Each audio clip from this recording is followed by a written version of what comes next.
All right. We've given a moment for folks to arrive and perhaps be fashionably late, but we'll be continuing to watch the waiting room.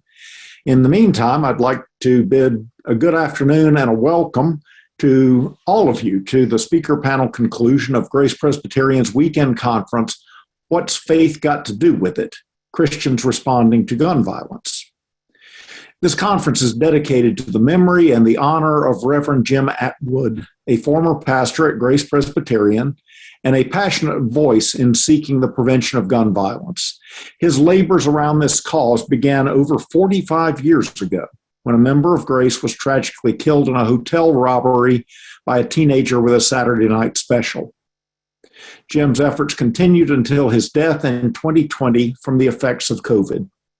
In addition to being a frequent speaker, panelist, leader of workshops, and of protests, Jim was also the author of 3 books on the topic of gun violence prevention.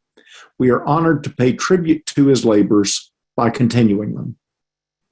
Our goals for this weekend's conference have been threefold: to ground our conversations about gun violence within biblical understandings of community and nonviolence, to recognize the far-reaching and complex effects of gun violence on individuals, families, communities, and indeed the nation, and to identify faith-based courses of action to take as individuals and as churches. We at Grace are deeply grateful for the co-sponsorship of 2 organizations this weekend, the Presbyterian Peace Fellowship and Perceptions Exploring Gun Violence. Our shared understanding framing this weekend is that we can never hope to address what we do not talk about. Our hope is that we can all begin from a place of deep grief regarding the heavy cost of gun violence and that we can explore creative paths of addressing it. I also wish to thank our panelists today, Deanna, Hollas, and Shane Claiborne. They will be introduced more fully in a few minutes, but both are national voices in the work of gun violence prevention, and it is our great privilege to welcome their passion and expertise. And of course, thanks to each one of you, our conference participants. We welcome registrants today from 14 states and internationally, and you represent 52 churches and organizations. Thank you for offering your time, your hearts, your present concern, and your future action. Please join me for a brief word of prayer as we begin. Gracious God, we gather today because we are seeking ways of peace, seeking ways to have fruitful, productive conversations about preventing gun violence that will break down the walls of division and entrenchment that are so much a part of this conversation. We ask that in our time today that you might encourage our present action and inspire our future action. We pray for the good work that is being done by the various organizations that are represented here today, and we pray for the work of our speakers who will be guiding our discussion today. We ask that this time may be truly beneficial and a beginning step to a new thing. And we make this prayer in your name. Amen. Now I'd like to turn the microphone and the proceedings over to our moderator for today's panel discussion, Katie Murchison Ross.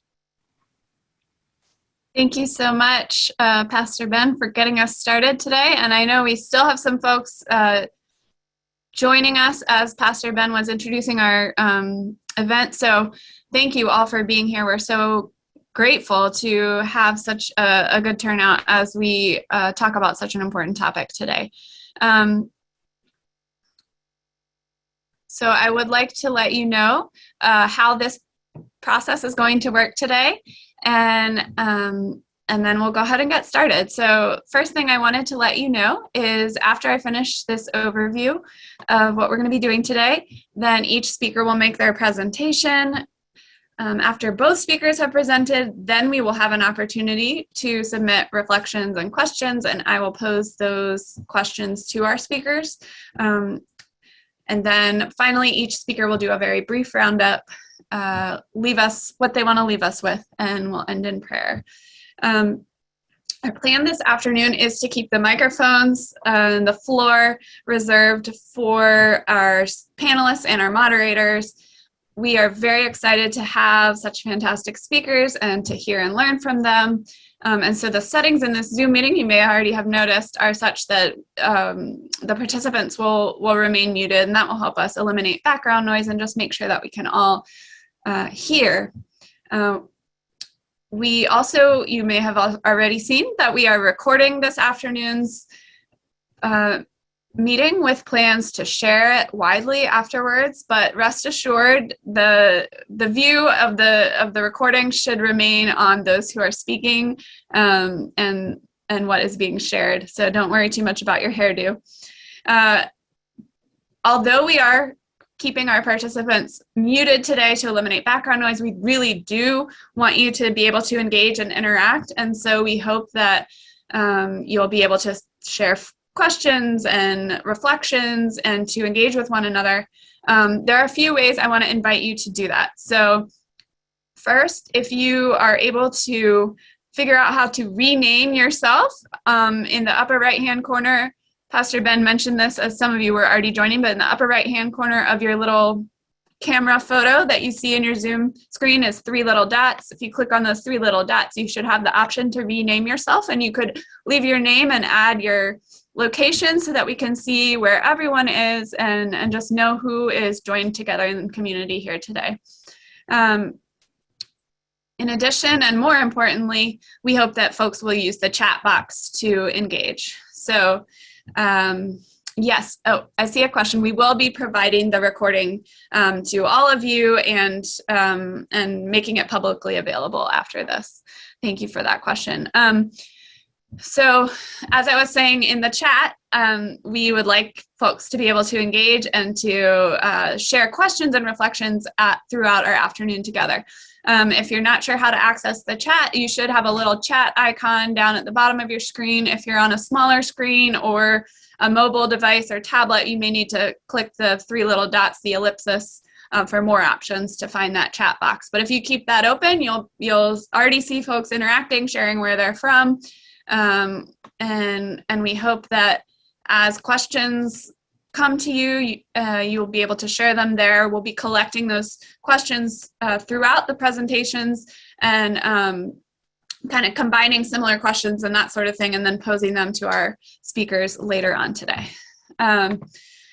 So the other thing that we're going to be doing in the chat to engage with one another is throughout our time, we are going to be having what we call flash response opportunities. And so if you are, you'll have an opportunity to use just one word or phrase to respond to brief prompts that we will ask, just to kind of hear how others are processing this event today. And so let's actually try that right now. So what we wanted to ask you is, as we start today, to just take a moment and think about one word or phrase that comes to mind when you think about how Christians can respond to gun violence. So just take a moment to think about that. As you think of it, go ahead and pop your one word or phrase into the chat. There could be a lot of different ways you might interpret this, but we would love to hear that one word or phrase that comes to mind when you think of how Christians can respond to gun violence today. We want to get as much participation as possible, so let's let folks, we see hope, protest, healing, vote, peace, speak out, prayer, persistence, listen and learn, lobby, courage, sanctity of life. So I'm seeing lots of different kinds of responses that are already in our minds, and we hope that we will be able to add to our imaginations about what is possible today as we respond to gun violence. Speak truth to power. Thank you all for sharing. I'm sure some more will keep coming into our chat, so please do take a moment to read all those different ways that folks are already processing this important topic, and we hope that we will have even more to say as we proceed through today. I do want to note about the chat, it is a beautiful tool of connection. It also has the potential for some to distract us. And so we do ask that you please keep the chat focused on what our speakers are bringing today. And also, if you know yourself to be someone who's easily distracted, you may want to close the chat box while our speakers are presenting. That is up to your personal preference. One more final note about today. We are not planning to take any extended breaks, but since this is a Zoom, we know that you can take advantage of transition times and that sort of thing to step up and grab a glass of water or use the restrooms if you need to. We'll have brief transition points in between aspects, but we've got a full slate today and we're excited to learn from one another and from our speakers. So we look forward to doing that. Without any further ado, then, I would like to present our first speaker. I'm delighted to present Reverend Deanna Hollas. In 2019, Deanna was ordained by the Presbyterian Church as the first minister of gun violence prevention in any denomination in the U.S. that we know of. Reflecting her particular call to live out the gospel of Jesus through this prophetic and challenging and healing ministry. Reverend Hollas serves as the Gun Violence Prevention Ministry Coordinator with the Presbyterian Peace Fellowship, is also a founding member of the Everytown for Gun Safety Interfaith Advisory Council. In her role with Presbyterian Peace Fellowship, Reverend Hollas empowers and equips individuals and congregations across the Presbyterian Church USA denomination to embody Jesus's call to love God and love neighbor by being informed and active in the prevention of gun violence. She holds a Master of Divinity from Perkins School of Theology, also a diploma in the art of spiritual direction from San Francisco Theological Seminary. So Deanna will help us set the stage for that question we want to answer today of what can we say and what can we do in response to gun violence, by giving us a theologically based exploration of the hidden forces behind our gun violence epidemic. Once we better understand those forces, we will begin to talk about how we can respond faithfully. So we're grateful to be able to present to you Deanna Hollas to begin our time today. Thank you, Katie. I'm so grateful to be here and grateful for the ministry of this congregation, the long ministry of this congregation, and inviting me into that history. And I also want to name my indebtedness to the work of the late Reverend Jim Atwood, whose tireless persistence has laid the foundation for the work that I do in empowering individuals and congregations to end gun violence. I'm also indebted to my co-presenter here, Shane Claiborne, in the book that he wrote, Beating Guns with Mike Martin. Much of what I'm going to say about the history of gun manufacturing comes from that book. So thank you, Shane. So in my experience, talking about gun violence can be uncomfortable. And this is because of really pretty much three things. And the first is trauma.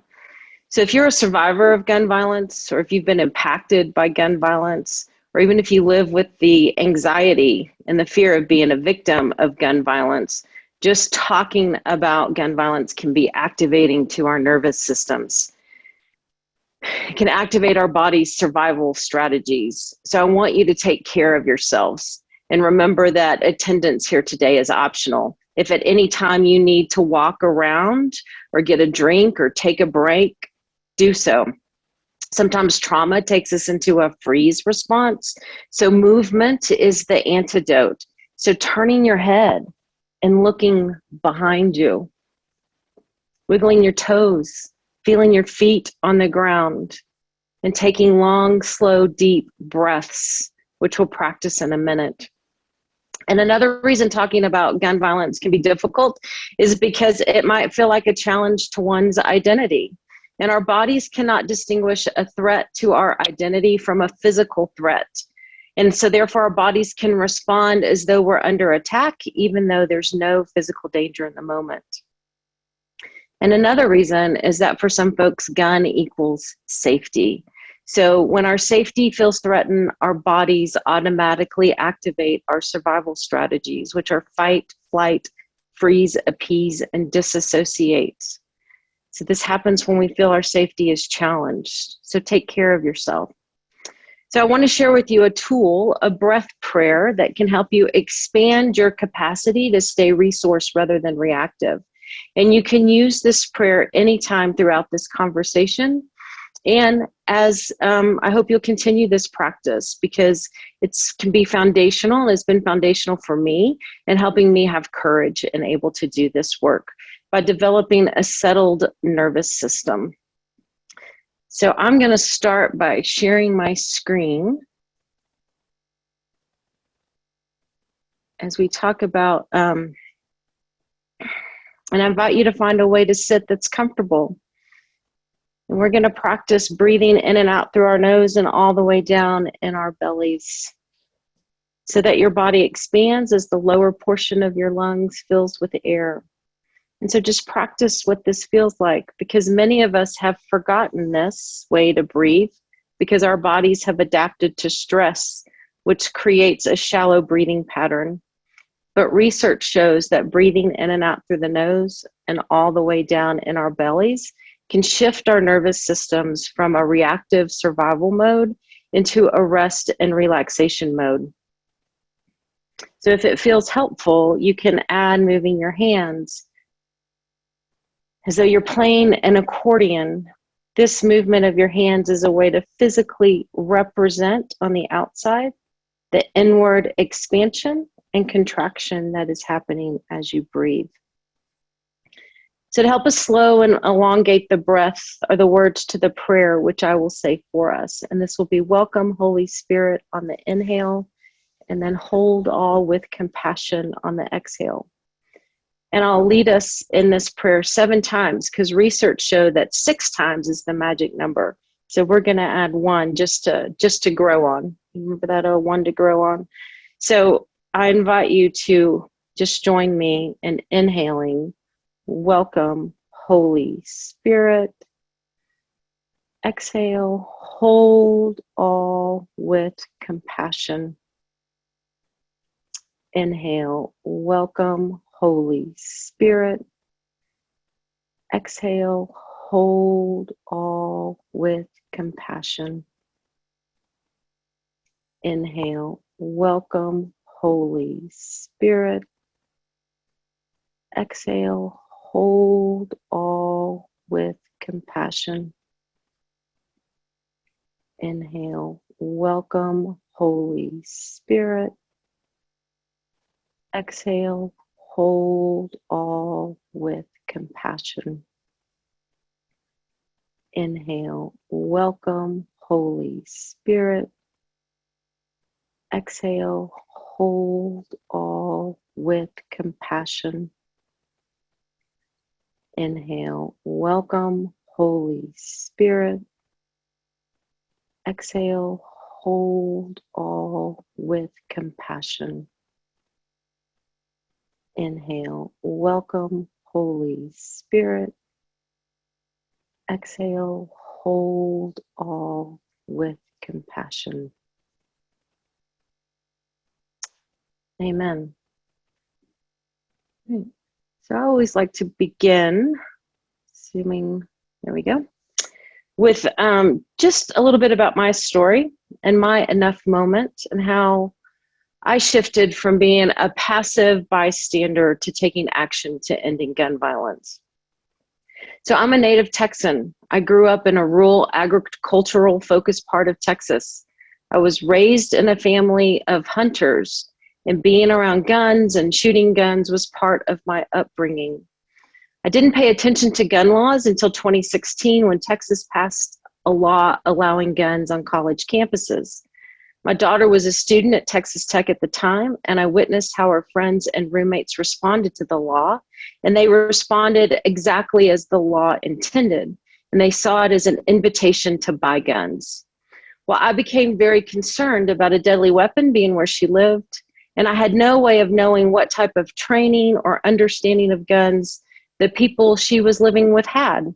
And I was not comfortable having to just trust her fellow students would make good decisions with a deadly weapon, being that I was familiar with many of the decisions they were already making, and they weren't always the best. So my enough moment came when the boy who was courting my daughter came to our house for dinner. And as he was sitting down at my table, he told me that he was counting down the days till his 21st birthday. Not so that he could legally buy alcohol, which is what I expected.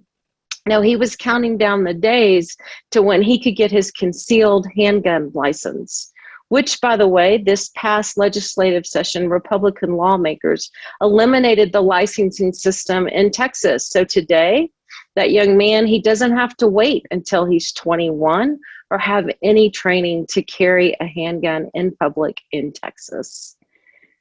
So the day before he told me this, I'd watched the video of Philando Castile being shot 7 times by a police officer in his car right beside his girlfriend and her 4-year-old child. Well, Philando had a concealed handgun license, and so the officer knew to be on alert because he was approaching a car with a gun. And as I continued to talk to this young man about why he wanted a gun, it appeared that he thought that just by possessing a gun, he would become Jason Bourne, able to take out all the bad guys. In fact, his words were, if anybody pulls a gun on me, I need to be able to pull a gun on them. So based on what my father had taught me, I knew this was not how guns worked. And I was concerned about the safety of my daughter if there was now going to be a lot of guns in her life, because the CDC has said that the mere presence of a gun in a home doubles the chance that the occupants of the home will be killed by a gun.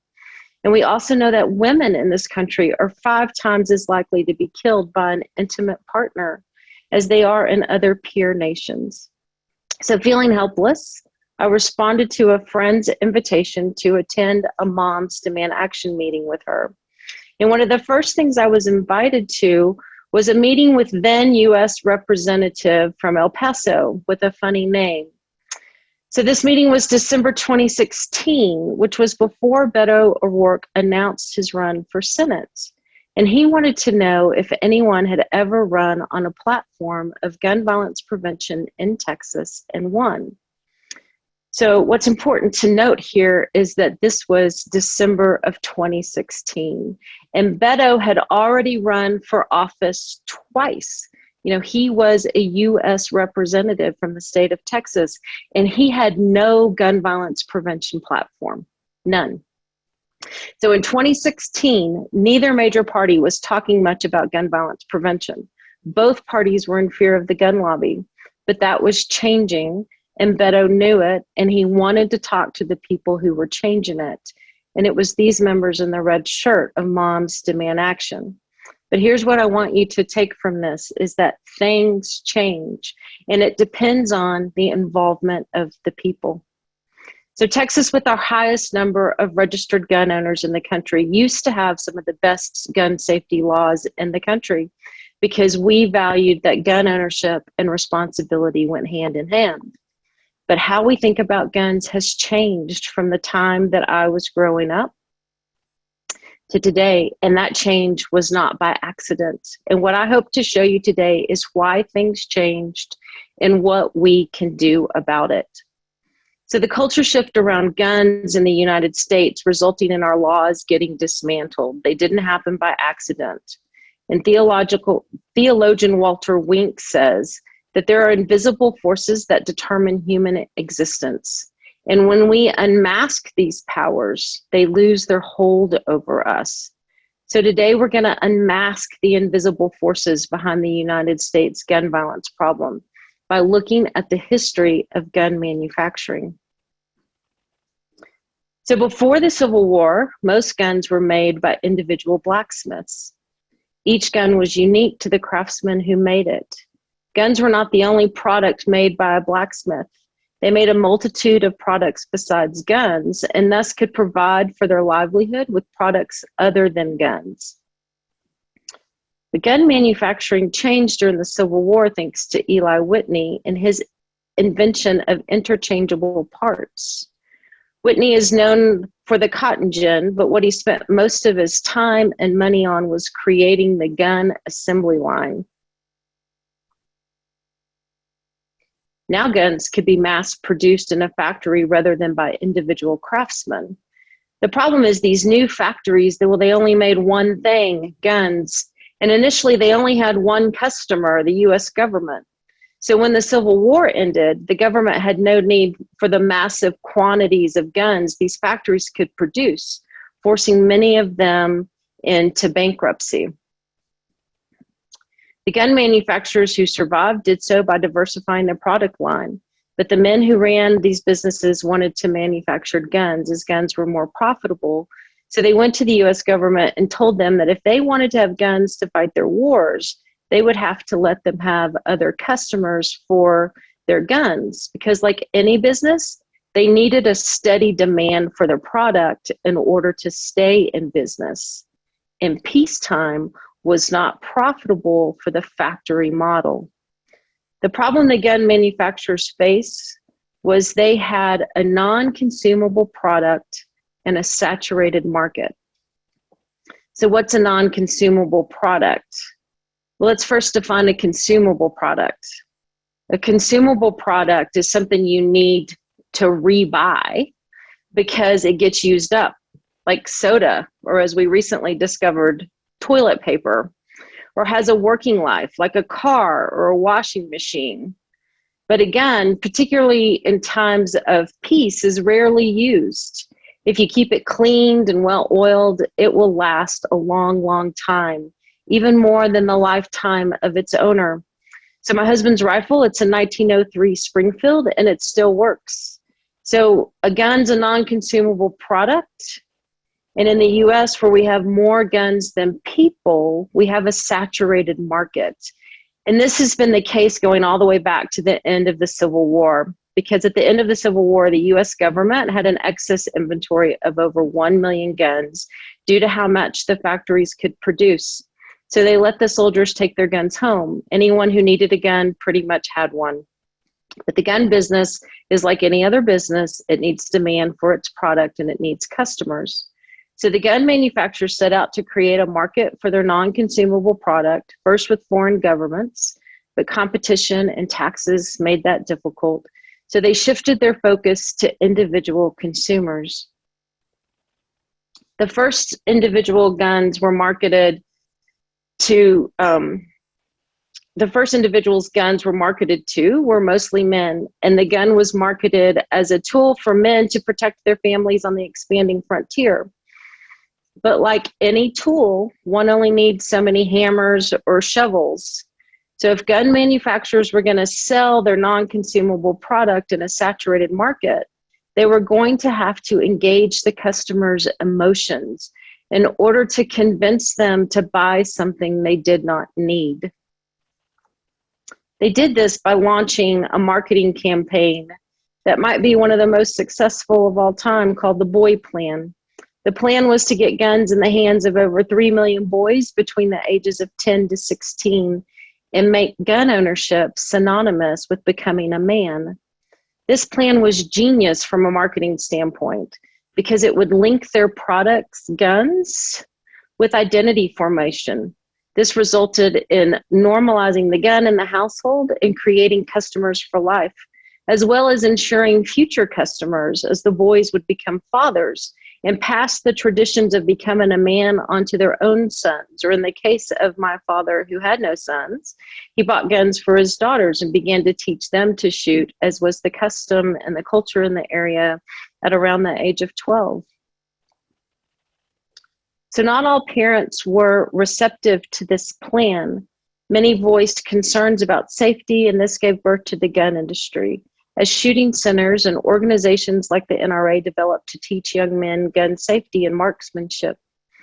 But the problem the gun business is always having to deal with is the gun's a non-consumable product, and the market is continually saturated.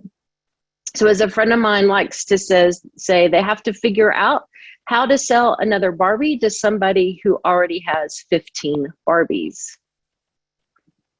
So one way to do this is to make a new and improved Barbie, to change the product, make it more powerful and more deadly, so folks will want the latest upgrades and feel the need to match firepower for firepower.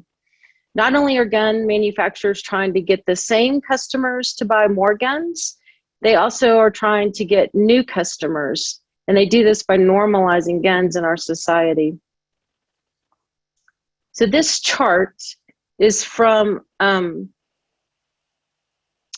ATF, which is the Alcohol, Tobacco, and Firearms Annual Firearms Commerce in the U.S. report, and shows the number of guns manufactured from 1986 to 2018.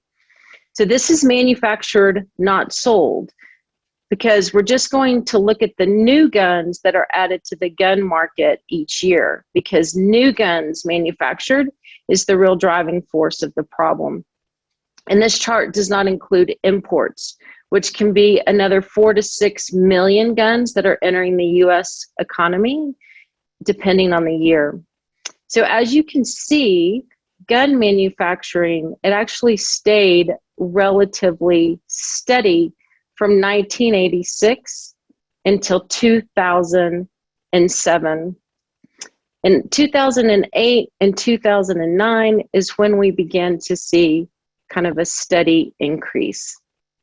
And there are 3 things that I believe contribute to this increase. And the first is in 2008, we have the Heller Supreme Court decision, where for the first time, the Second Amendment was interpreted to apply to an individual's right to own a gun. Before 2008, the Second Amendment had been interpreted as a collective right. This was a reinterpretation of the Constitution that was brought about by intentional efforts of the gun lobby at that time, which was predominantly the NRA. Social media is the second thing that's up and running, with Facebook founded in 2004 and Twitter in 2006. So social media removed the filter that was in place and how information was spread. And as we know, the easy spread of information also means the easy spread of disinformation. We have the election of Barack Obama, and fear sells guns, with the #1 marketing slogan being that Obama will take your guns away, so you better stock up.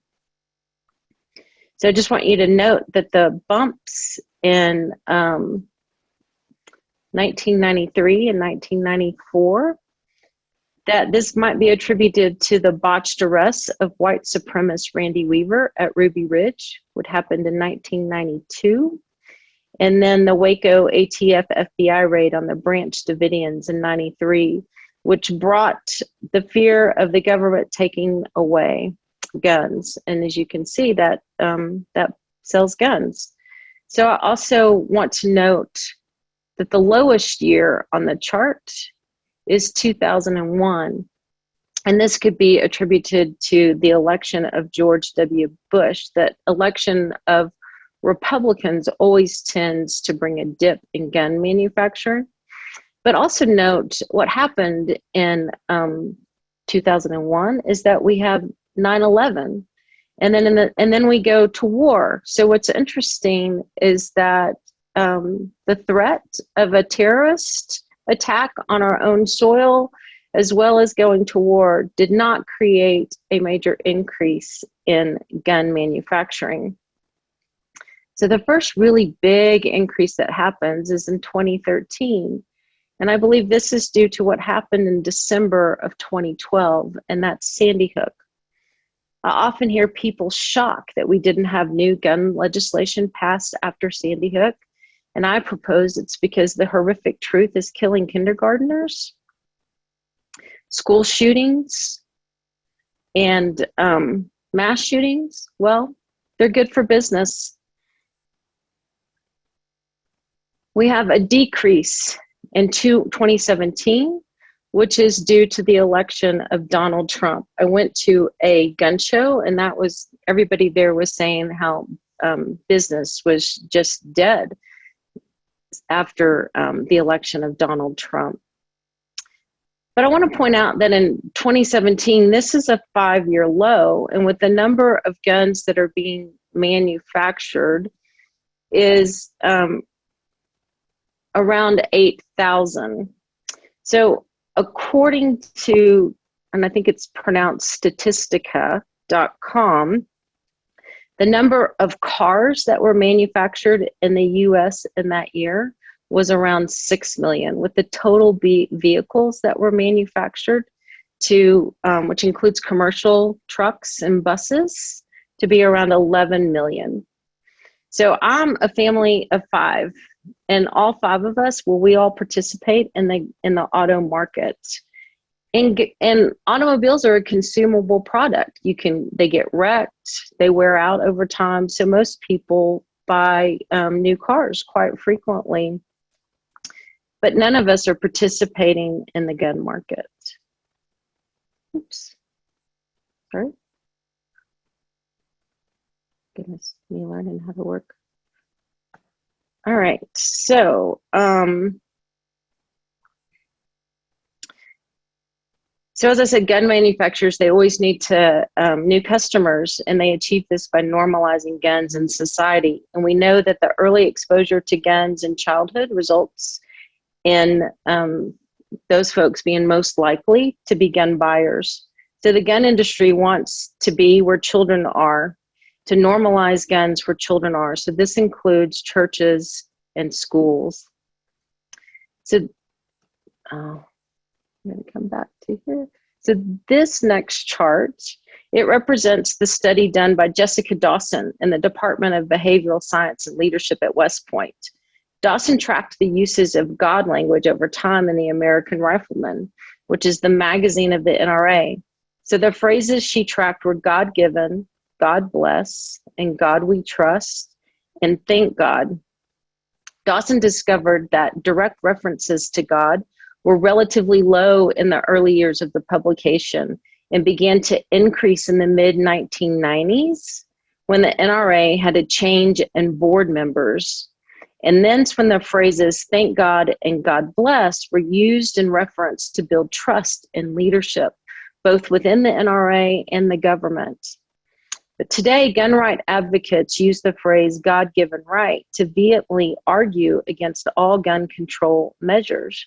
Yet the original usage of God-given in the American Rifleman, it was actually tied to shooting ability and raw talent in the 1980s. The sole use of the term in 1990s was tied to stewardship of land, a usage that did not reappear in subsequent issues.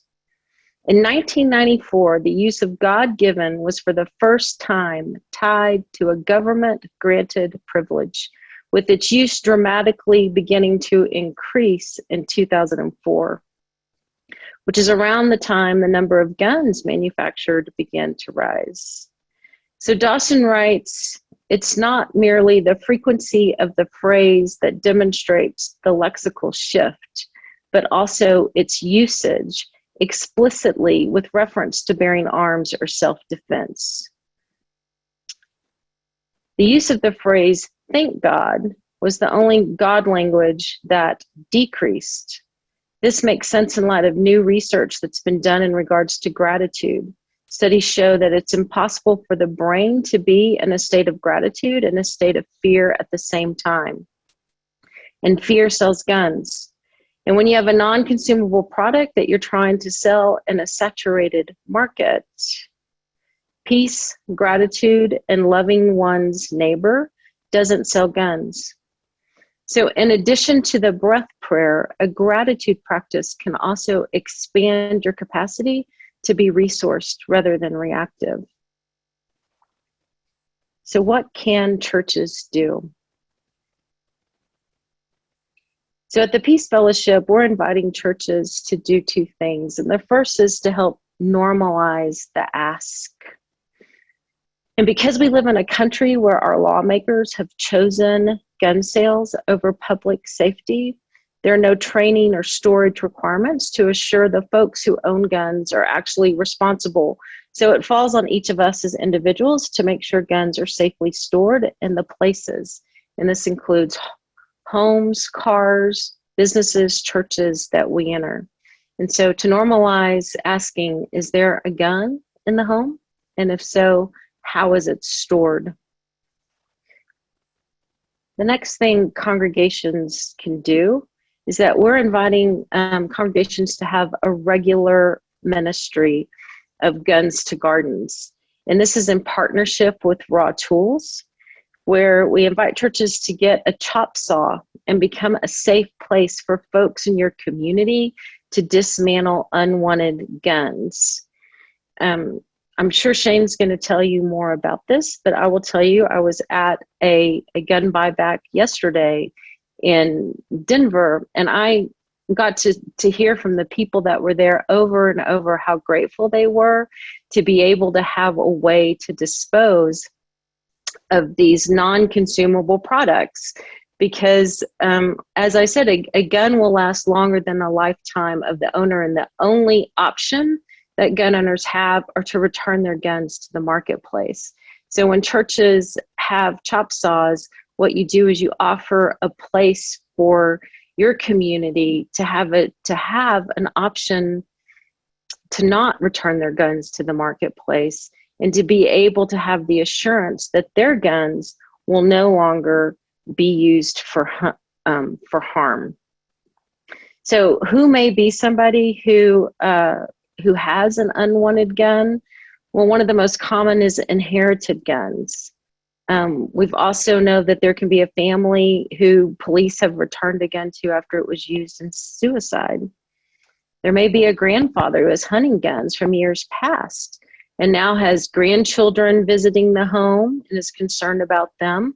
Or also maybe someone who enjoyed guns in their younger years, but now with their aging and they don't have the technical or physical skills of the ability to handle a gun anymore.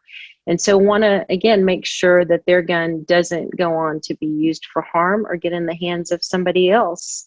Because that's another common thing that happens to these guns that are in homes, is they can get stolen, they can get used against the gun owner. Again, particularly if there's elderly residents in there. There may be somebody who's going through some type of crisis and has decided that they are safer to have these guns not in their home than in their home. So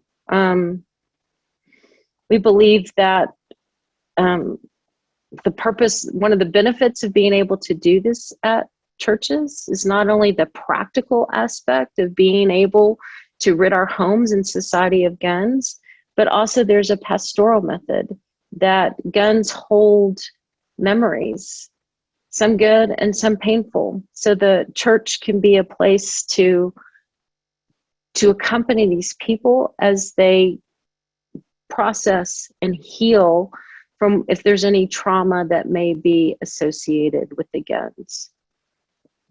And it's also prophetic that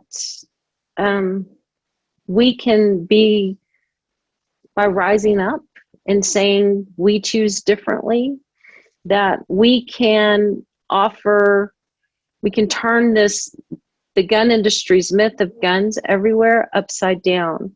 And churches can facilitate this process to show that God stands on the side of saving lives and preventing gun violence. And then after you chop off the guns, we're sending them to the organization Raw Tools to be able to be turned into garden tools or other objects like jewelry. So you can learn more about our Guns to Garden ministry. We are like I said, we are currently training churches by going to presbypeacefellowship.org. In preparing, we're looking for 12 churches to be able to be part of a national movement that's happening on June 11th of a nationwide Guns to Gardens event. And so we'd love to help you be able to have a regular ministry. So that is all I have for now. Thank you so much, Deanna. Lots of information and lots of challenge. And I'm sure I'm not the only one who's processing all of that and has thoughts and reactions and probably some feelings about all that was just shared. So before we transition to our second speaker, I want to invite us to take a moment, take a breath, and also to just do a little bit of processing together, again, with another of our flash responses. So I'd like everyone to take a moment and consider one statistic or word or phrase or theme or action that you heard that's sticking with you, that's rising to the top of your mind from what you just heard. Just take a moment, and when you're ready, you can go ahead and put that into the chat box so that we can share. Called More Guns Than People. Invisible Powers. Follow the Money. The brain can't be grateful and fearful at the same time. Powerful. Normalize the ask. All about the money.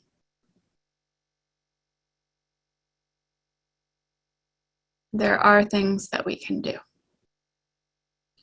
There are things that we can do. That's certainly a message that we hope we can all take from today.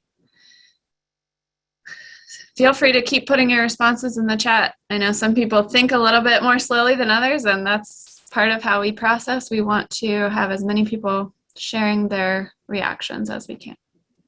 Knowledge is power. Research is critical. And I know I'm not able to read all of these out loud, so if you're joining us on the phone or if you aren't seeing all of these pop through the chat, we're going to try and make some of this available afterwards. Thank you all so much. Things do change. Things do change. Lots of good food for thought already, but we're just getting started. So let's go ahead and move to our next time. I also, before I introduce Shane, our second speaker, I also wanted to invite you, some of you may have questions arising, and so we'll have our formal question and answer time after both speakers, but if you've already got a question right on the tip of your mind, go ahead and put it in the chat as it comes to you. We have some folks working behind the scenes. Thank you so much to capture some of those questions and to save them for our Q&A time later. You can also share those at any time, and we'll expect to have more time to share questions later as well. So at this time, I would like to introduce our second speaker. Shane Claiborne is a prominent speaker, activist, and best-selling author. Shane worked with Mother Teresa in Calcutta, founded The Simple Way in Philadelphia, and heads up Red Letter Christians, which is a movement of folks committed to, as they say, living as if Jesus really meant the things he said. So Shane is a champion for grace, which has led him in all kinds of places, led him to jail, advocating for the homeless, to places like Iraq and Afghanistan, to stand for peace. And now grace fuels his passion to end the death penalty and to help stop gun violence. Shane's books include Jesus for President, Red Letter Revolution, Common Prayer, Follow Me to Freedom, Jesus Bombs and Ice Cream, Becoming the Answer to Our Prayers, his classic Irresistible Revolution, and his newest book, Beating Guns, Hope for People Who Are Weary of Violence, which is the one that Deanna mentioned. And we have a link to it in the chat if you're interested. Please do, if you do want to read more of Shane's work and hear more about this afterwards, please use the link that we're sharing here or on our website. That will make sure the proceeds go right to Shane's community, intentional community in Philadelphia. Shane has been featured in a number of films as well, including Another World is Possible and Ordinary Radicals. His books have been translated into more than a dozen languages. Shane speaks over 100 times a year, nationally and internationally. His work has appeared in Esquire, Spins, Christianity Today, Time, The Wall Street Journal, and he's been on everything from Fox News, Al Jazeera, CNN to NPR. He's given academic lectures at Harvard, Princeton, Liberty, Duke, and Notre Dame. Shane speaks regularly at denominational gatherings, festivals, and conferences around the globe, and we are very honored to have Shane with us here today to share a little bit more about this question of what can we do in relation to gun violence, and to share a little about the work that he and other ordinary radicals are doing to prevent and counteract gun violence. So please welcome Shane Claiborne. Thanks, y'all. Thanks, Reverend Katie. And I'm so grateful for Grace Presbyterian for this conversation. I know a lot of us wanted to be together in person, and hopefully we can do that soon. And I can actually bring the forge and the chop saws, and we can put hands to our prayers. But for now, it's beautiful to see your faces. And I know many folks are watching online or watching the recording. I'm grateful for the work of Jim Atwood. I build on many of his ideas and convictions, as you all know, and I'm always honored to be with my sister, Deanna, as we do this holy work together. So thanks for hosting this conversation. I want to start with a couple of visuals. I like concrete things and visuals, so I brought a couple of items that I have on my desk here with me. And one of those is the casing from a bullet that I picked up on our block. And in fact, I have a whole bowl of these bullet casings that I've picked up off of our block. We've got a bullet mark in the front of our house and one on the back of our car from stray bullets. And so my passion for this, as you will hear more, is not just ideological. And not just theological, but we've seen too many lives cut short by guns, and that's what fuels my passion. So I carry this with me, this bullet that was actually right after a shooting on our block. And I also hold on my desk, this is a piece of shrapnel from a bomb that was dropped on a public marketplace in Iraq in 2003. And I hold this to remember that all of this violence is connected, right? And I was in Iraq, in Baghdad, in March of 2003, as 900 bombs a day were being dropped on Baghdad and Iraq. And this was one of those that we visited this market afterwards, and I picked that up. And on this anniversary, this is literally one day after that bombing started, and in 2003 we were there. And in just a couple of weeks, we'll be helping to organize a gathering at Riverside Church in New York City, where Martin Luther King gave his powerful talk Beyond Vietnam. And one of the connections that he makes is between the violence that we see domestically in the U.S. on our streets and the violence that we see around militarism and war. And Dr. King said, I began to realize that we couldn't tell young people in the cities that violence will not solve your problems when they look to us and say, why does our government use massive doses of violence to try to bring the change that it wants in the world? And Dr. King, of course, said, I knew that I couldn't speak against the violence of our ghettos without speaking against the violence of our government. And he made that powerful connection. And in fact, we're going to be reading that speech at the same pulpit he delivered it from 55 years ago on April 2nd, which is also 2 days away from the assassination of Dr. King. As we remember, he was a victim of gun violence. So these intersections to me are very important, that I'm not a single issue person. In 3 hours, I'll be hosting a reflection on the death penalty as we, in this season of Lent and going up to Easter, we remember what Jesus did on the cross and grieving all of the different manifestations of violence. But I think that guns are a really important one, right? That they're the manifestation of a deeper sickness that goes all the way back to the Garden of Eden, right? And as we see our brokenness in the Garden of Eden, one of the first fruits of that original sin is murder, right? A brother killing his brother. And actually, the first time that the word sin is used in the Bible was not in the Garden of Eden, but it was around that inaugural murder of Cain and Abel. That's the first use of the word sin. And as we read what happens after that murder of Cain killing his brother, the scripture says that the blood cries out to God from the ground. And my Jewish friends that understand Hebrew a little bit better than me, they've helped me unpack that a little bit. And they said there's a couple of things worth noting. One is that the word for blood is plural. And they said it wasn't just Abel's blood that was crying out, but it's all the blood.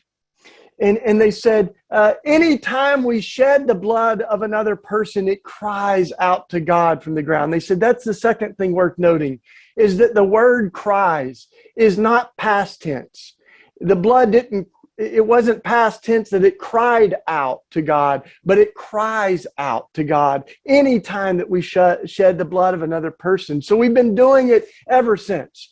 And for me, I grew up in East Tennessee. That's where, I get my charming Southern accent from. And I fell in love with Jesus in middle school. And I also began to have my political and social imagination shaped by that world. And we talked a lot about what it means to be pro-life. And yet I began to see how narrowly we thought about what it means to be pro-life around one issue, abortion, which I think still matters. And yet what I began to see was this contradiction that we were very passionate about life before birth, but not always as passionate about life after it's born, right? And on the other issues of life, Christians have not always been the champions of life. Sometimes we've actually been the obstacles. And it's why I've spent so much time trying to reflect and write specifically on the death penalty and on gun violence, because I think on these two issues, and militarism and war, that we are often the ones who defend. We provide a theological apologetic for violence on some of these other issues. Over 90% of executions happen in the Bible Belt. It's very clear that without the support of Christians, the Bible Belt or the death penalty would not stand a chance in America. And I think it's also true with guns that, I grew up with hunting with my grandfather. I'll have to say I'm still a pretty good shot, but not quite as good a shot as my wife is. She's a little bit, I've got a picture of her beating guns, holding like 3 different guns with our nephews and nieces. So, we grew up in the world of God and guns, both of us. Most of my family are still hunters. Many of them are members of the NRA. And so these are robust conversations that were happening. But what my starting point has been that we have got to be grieved by the lives that are lost to guns. We cannot say that we are pro-life and ignore gun violence. And just to center ourselves in that reality, I want to offer a few of the reminders of the moment that we're in right now. That right now in the United States, we lose over 100 lives every day to guns. In my lifetime, so that's over 40,000 a year, and it's hit a record high in the pandemic. As you all may know, we're over 41,000 lives lost to guns. In many cities like Philadelphia, that's the highest rates of gun deaths that we've seen in 3 decades, highest during the pandemic. And in my lifetime, I'll just put it all out there, y'all. I'm 46 years old. And in my lifetime, we've had more lives lost domestically to guns than in all of the casualties of all of America's wars throughout American history. And so that starting point to say that these lives matter to God. These are the lives of our children. The gun violence is it's the number one cause of death of our young people.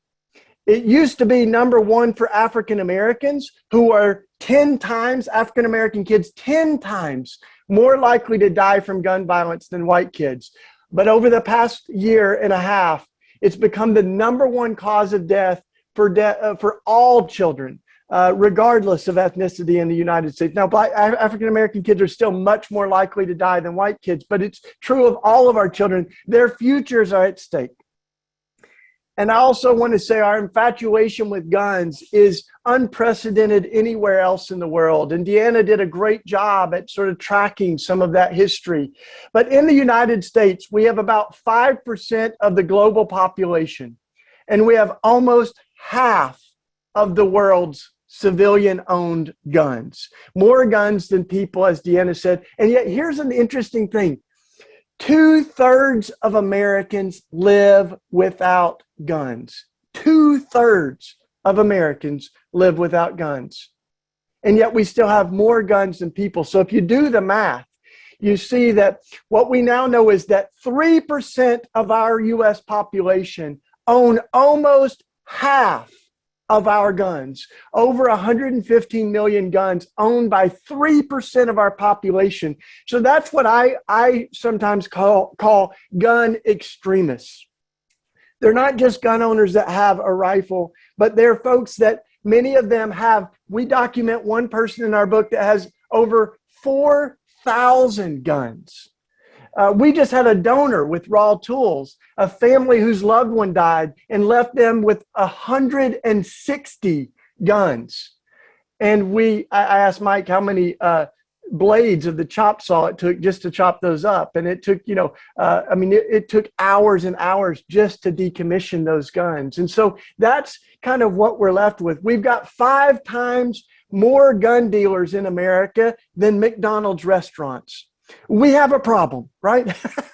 And we're producing guns and arming the world, especially, citizens in this country, but really all over the world. We've exported those guns at this rate. Listen to this, an average of 9.5 million guns a year.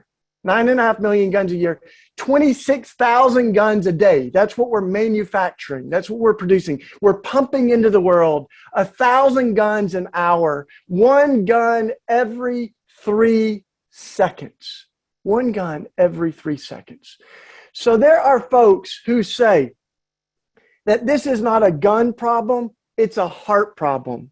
And what I want to invite you to affirm today, what Jim Atwood affirmed so beautifully, is that we can have a problem that is both a gun problem and a heart problem. God heals hearts, and people change policies. We have been given the power to shape policies so that we do a better job at protecting lives. And I don't think that we can save every life, but I think we can save some. And every life that we save is a person who is made in the image of God, and their life has immeasurable value, right? And without a doubt, you could get rid of every gun, and people would still find ways to kill one another.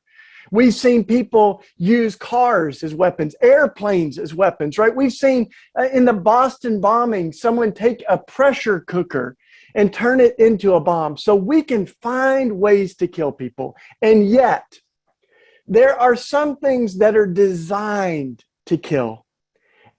Things like AR-15s, which are designed to kill as many people as possible, as quickly as possible. And that's exactly what they keep getting used for over and over again. And it's our job, I think, to be protectors and champions of life.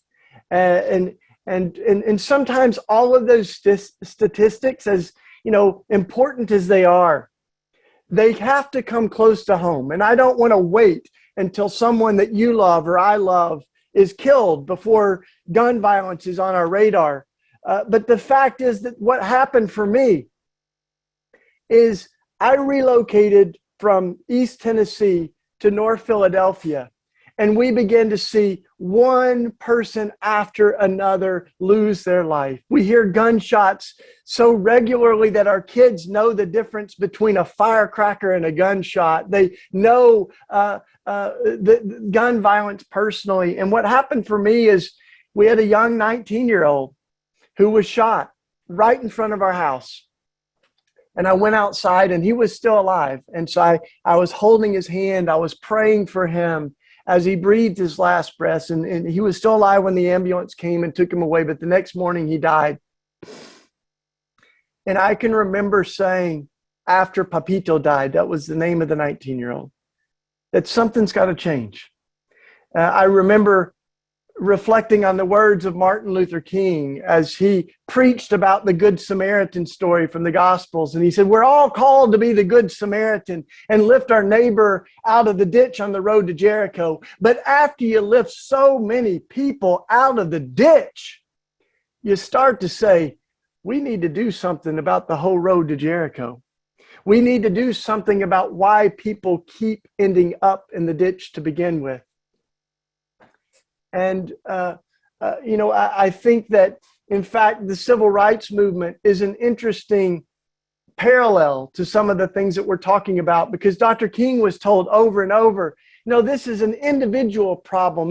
Racism is a personal bias, a prejudice. It's the result of sin, and we need God to change hearts. And Dr. King had a powerful line, as you may know. He said, a law cannot make you love me, but it can make it harder for you to kill me.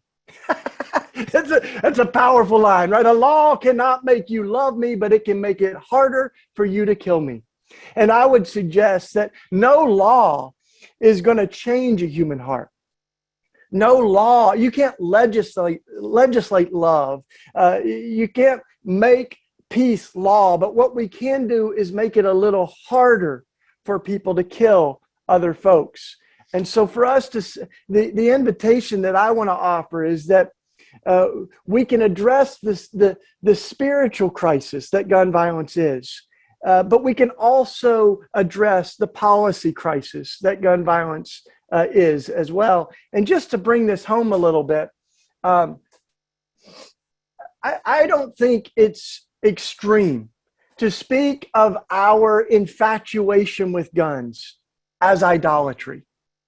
Because idols are things that we attribute God-like power to, but they are not God. And they always fall short of the promises, the kind of sacred promises they make. And you think about guns, we're going to rid the world of evil. We're going to stand our ground. We're going to protect our family. All of these things that they promised us that show over and over and over that this is not true. More guns does not make us safer as a society. And yet it's also a spiritual problem, because as we research for beating guns, this is what we found. That while 2/3 of Americans live without guns, the highest gun-owning demographic in America is Christians. Christians own guns at a higher rate than the general population. We have been the biggest champion of guns. And just to make this clear, I want to show you another little visual here. This is a Bible case that was given to me by our brother, Reverend Rob Shank, who's a dear friend of Deanna and I's, probably a friend of many of yours. He's been an incredible voice in the movement around gun violence. And he gave me this, and he said, and I said, it looks just like the Bible case I had in high school. And he said, it's not. Open it up. And this is what Rob said. This is one of the top selling Bible cases in America. Top selling Bible cases. When you open it up, it's actually a concealed carry case. So this is a gun case disguised as a Bible case that is marketed to Christians. And I mean, it's not even unusual now to have guns that have Bible verses inscribed on them. So there is this, I think, names that idolatry, right? That the gun and the cross give us two very different versions of power. And one of them says, I'm willing to kill. The gun says, I am willing to kill. And the cross says, I am willing to die. And there comes a point, I believe, where it becomes impossible to reconcile the cross and the gun. The command of Jesus to love our enemies with the mantra of the NRA to stand our ground. The call of Jesus to love our enemies becomes incompatible with the idea that we have to simultaneously prepare to kill them.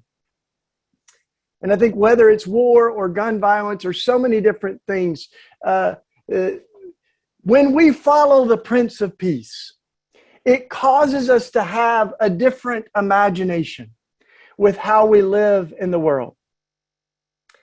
And I think Jesus knew very well that our impulse to use violence to counter violence runs deep.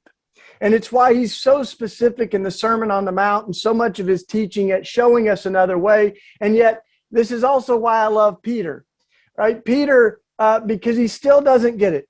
I mean, you think about this. Peter's been walking side by side with Jesus for 3 years. He heard the Sermon on the Mount live. I didn't even watch it on Zoom. I mean, he was there in the flesh. And then the soldiers come to arrest Jesus.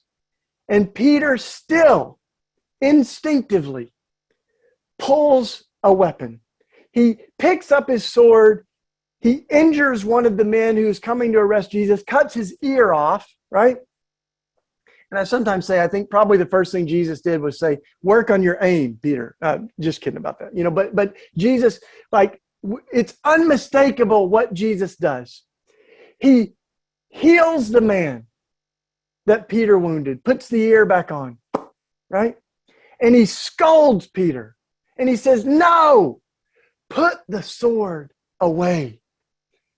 If you live by the sword, you die by the sword. Enough of that. When the early Christians interpreted this, Tertullian and so many others, this is what they said. When Jesus disarmed Peter, he disarmed every one of us. He disarmed every Christian. Because if ever there was a case to be made for redemptive violence, for using violence even to try to protect the innocent, Peter had the strongest case you could possibly have. He's trying to protect Jesus. And Jesus shows him another way. He shows him the depravity of his own imagination. And at one point, he even calls him Satan and says, you're still thinking with the mind of this world. The invitation is to think with the mind of God, to know that we can interact with a violent world without mirroring that violence, without becoming violent ourselves. And of course, there's no better embodiment of that than as Jesus dies on the cross, absorbing all the violence of the world to subvert it with love, forgiveness, and an empty tomb. And so it's that triumph over violence that I think we have to stand on theologically, because there's all kinds of other verses that we can use and things that we can misinterpret to try to justify violence. But I think Jesus is the lens through which we're trying to understand how to live in the world, how to love our neighbor, how to interact in a world where violence is real, where evil is real. And so that's why, this is a spiritual crisis. And we've got to address it, as a spiritual crisis. And then I, briefly just want to say that I think as we think of the policies that might save lives, we can talk more about these. But I think there's things like limiting the capacity that sinful people have. People like Peter and you and me. When we knee-jerk react with violence. And so, limiting the capacity of guns to where perhaps guns can't shoot more than 10 rounds without reloading. And there's entire movements of hunters who are against assault rifles, gun owners that want to see a limit on the amount of, and one of the shirts that I said, I saw y'all in one of our vigils, it was Hunters Against Assault Rifles. And on the back of the shirt, it said, a good hunter doesn't need 10 rounds to shoot a deer.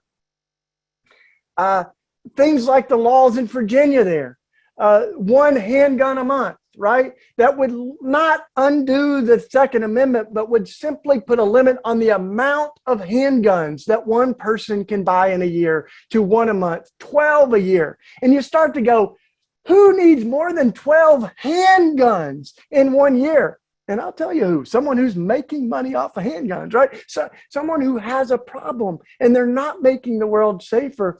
So there's a lot of things that a majority of gun owners, this is important, a majority of gun owners want to see when it comes to policy changes. And some of those are mandatory background checks. A requirement that you have to report stolen guns. Some people don't even know that in many places, you don't even have to report stolen guns. And so there are many guns, 15 a day, that are stolen from gun shops that disappear onto our streets. And so reporting stolen guns, things like if you are convicted of domestic violence, that you shouldn't be able to have access to a gun, because we know that a gun in the hands of an abuser makes it much more likely that a woman will be killed.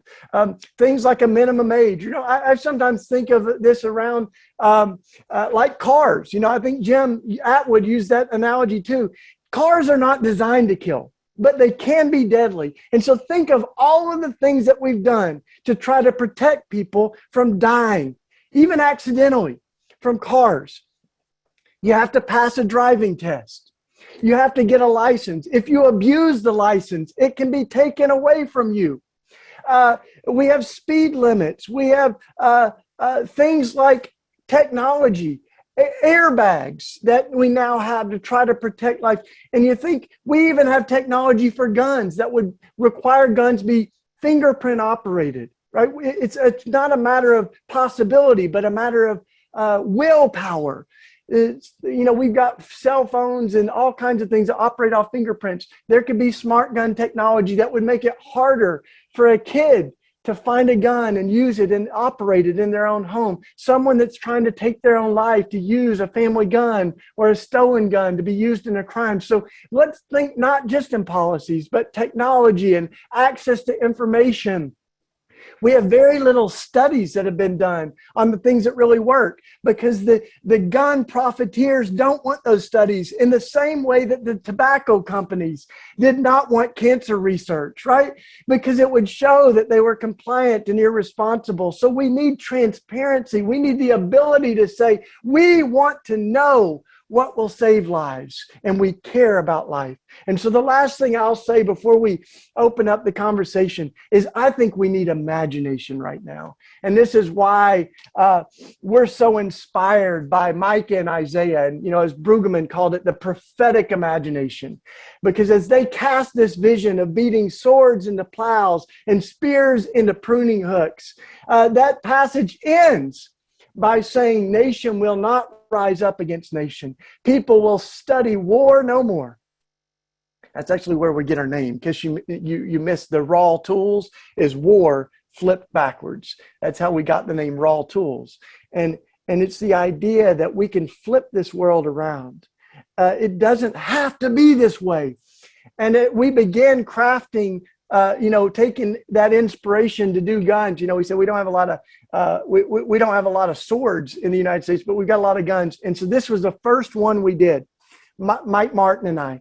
And this was in Philadelphia. This was made from a gun that we found in an abandoned house. That's how saturated we are with guns, right? We found a gun in an abandoned house and we turned it into this. Mike also says this is also a testament of how our artwork our craftsmanship gets a little bit better, because this one's not our prettiest one. But I've held on to it because when we were making this, the mother who helped us, as she was beating on it, she had a picture of her son who was killed in Philadelphia, and she said, "This is for my boy." And she just collapsed.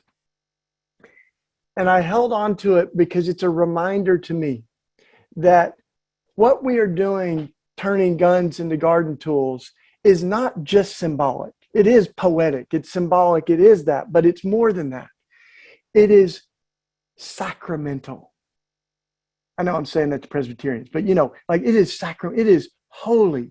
It is an invitation to participate in the holy work of God and what I love about it is now you can see some of the other ones. If you haven't seen, these are some of the garden tools we've been making. And now the wood is even made into the handles, the wood stock of the guns. So these are some of the shovels that we make. That one's still got the name of the old, it's a Winchester. That was, so these are, you can see the old, and every time we do it, we are declaring that all things can be made new. Just as metal can be recrafted, metal that was designed to kill can be recrafted into metal that is designed to cultivate life. And so can our policies. So can our neighborhoods that are so plagued by death. They can turn towards life. And what I love about that passage is it ends by saying nation will not rise up against nation, but change comes. According to the prophets Micah and Isaiah, when the people rise up and they are so tired of violence that they begin to take things into their own hands and they begin to disarm and repurpose the metal. And so the image that we're given is that change does not come from the top down, it comes from the bottom up. Just like water boils, and I think our country sees that kind of uprising of pain and frustration with the way that things are. We can do better, and we must. So it is so great to be a part of the conversation. Thank you all. Thanks, Shane. Thanks for that word of prophetic witness and sharing some of those stories at the end there. Really powerful to me of what that work means to people, of being able to pound that weapon into a tool for peace. Wow. Okay, let's take another breath. And we're going to have a time of question and answer in just a moment so we can hear more about what interested you particularly. But before we do that, again, I want to invite us to take a moment and consider, as we did with Deanna's presentation, what word or theme or phrase or statistic or action is sticking with you from Shane's presentation. And when you're ready, you can go ahead and pop that into the chat again so we can all process together some of what we heard. Sacramental.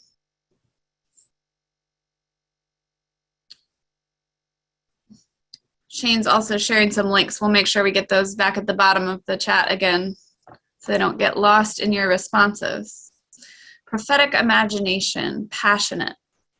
Prevent death in many ways. Imagination. Learn the facts. Fix the Jericho road. Common ground. Jesus disarmed all of us when he disarmed Peter. More Christians own guns than others. Hopeful. Energize. The percentage of gun owners that call themselves Christians. Blood is plural.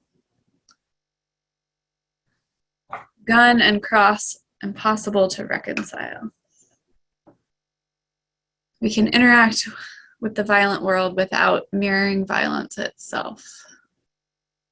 If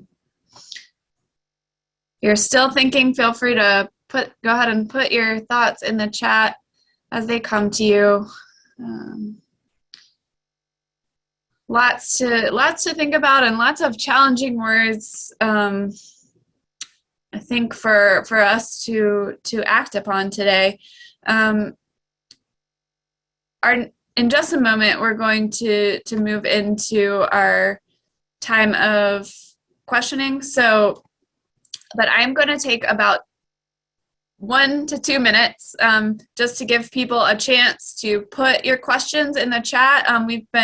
We have a few that came in from your registrations in advance, and some that we have been coming in already. But if you've got questions that you'd like to direct to the speakers, we're going to start our panel in about 1.5 minutes. But if you need to step up for a moment and grab a glass of water, or if you just need a moment to think about your question, this will be just a brief pause for us to do that. All right, thank you all for submitting questions, and feel free to go ahead and keep them coming. We've got people capturing those questions as they come in, so we can post them to our speakers. But I want to start with a question that came in to us from, we asked folks in the registration if there was anything in particular they wanted to learn today. One that several people asked about was how to engage in conversation. So many of us here today are Christians who are committed to preventing gun violence and to acting on behalf of peacemaking, as Jesus calls us to. But how do we respond to or engage with other Christian voices who seem to view gun issues from a lens of self-defense, Second Amendment rights, resistance to these efforts?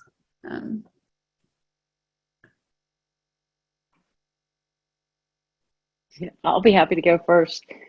In that, I think part of the problem whenever we engage in these conversations is we always think we're going to try to change minds.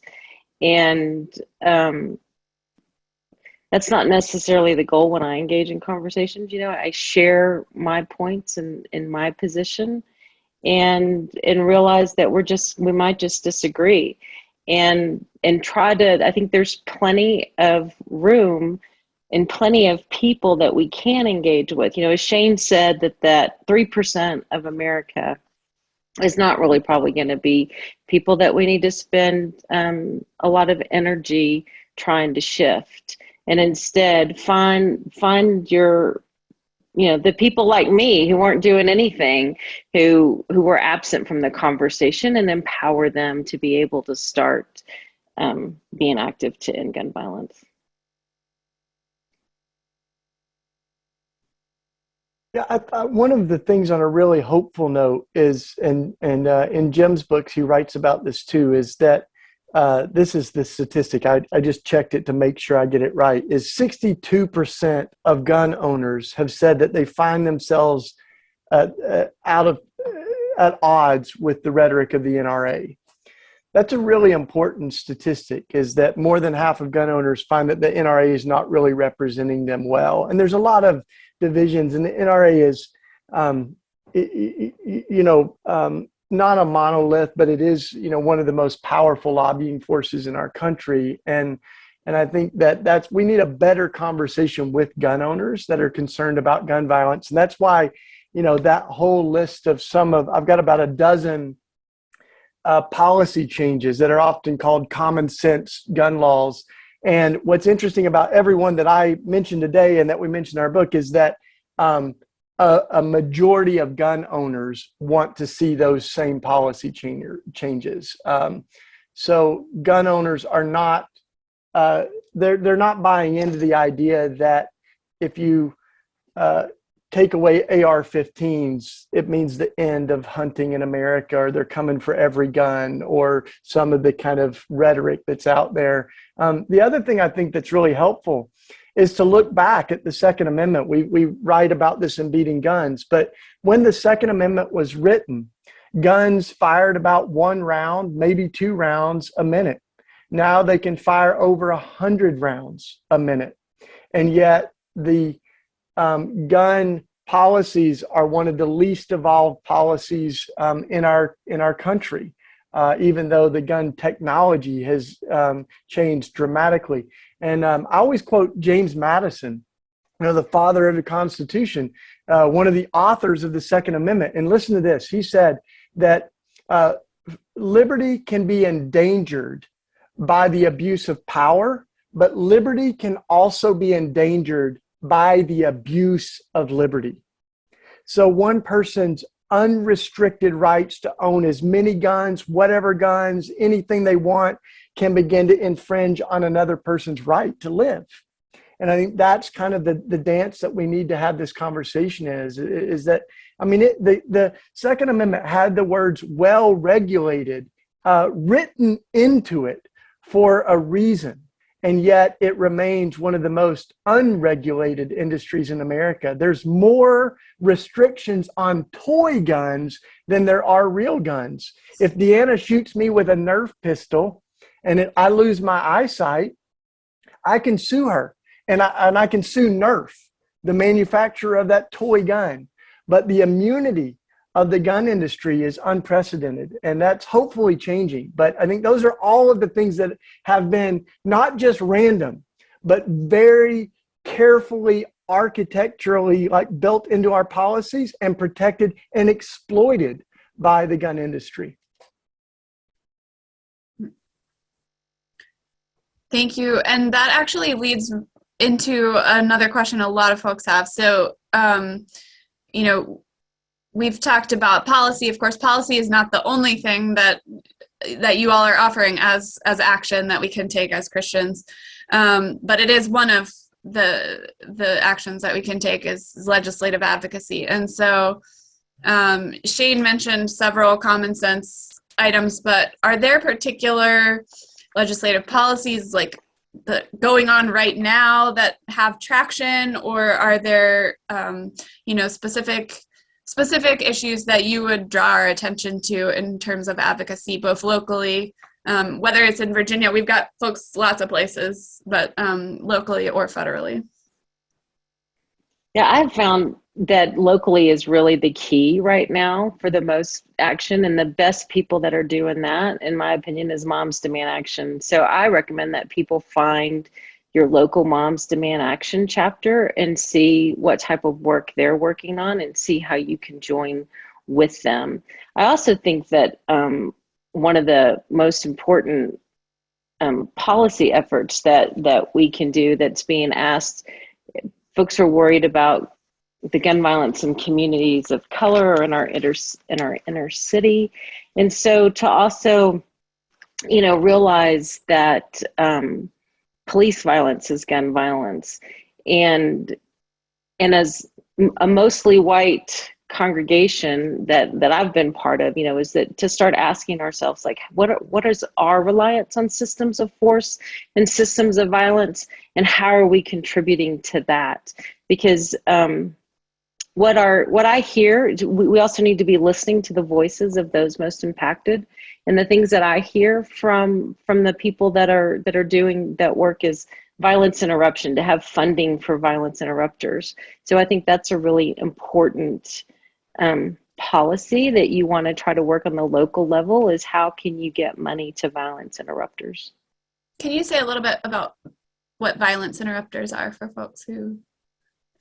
Yeah, so they are people that are from the community, that are in the community, and they know whenever violence is going to happen, that oftentimes what happens in group violence or urban violence is there's certain players that are involved, and the violence interrupters are from the community and they know, so they go in and they try to work new ways to solve problems. It's this easy access to guns that are, creating the problem, as well as just simply, poverty, trauma, all the things that come along with oppression and just the decades that we've done of defunding these areas. And so to be able to start pouring resources into the areas, because we don't have a gun violence problem in the same way in areas that are resourced as we do in the areas that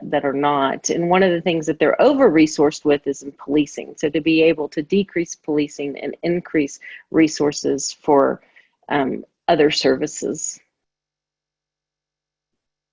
Thanks, Deanna. Shane shared in the chat, Michael McBride and Live Free are one example of violence interrupters for folks who are interested. Just to follow up really quickly on Deanna, I wanted to mention, I think we have some folks from Moms Demand Action who are joining us here today. So Thank you for being here. I also wanted to mention there are some resources being shared in the chat right now as well. We're trying to compile resources that you all share, as well as some that we have already gathered, and we have resources pages that we'll be sharing as follow-up material for all participants.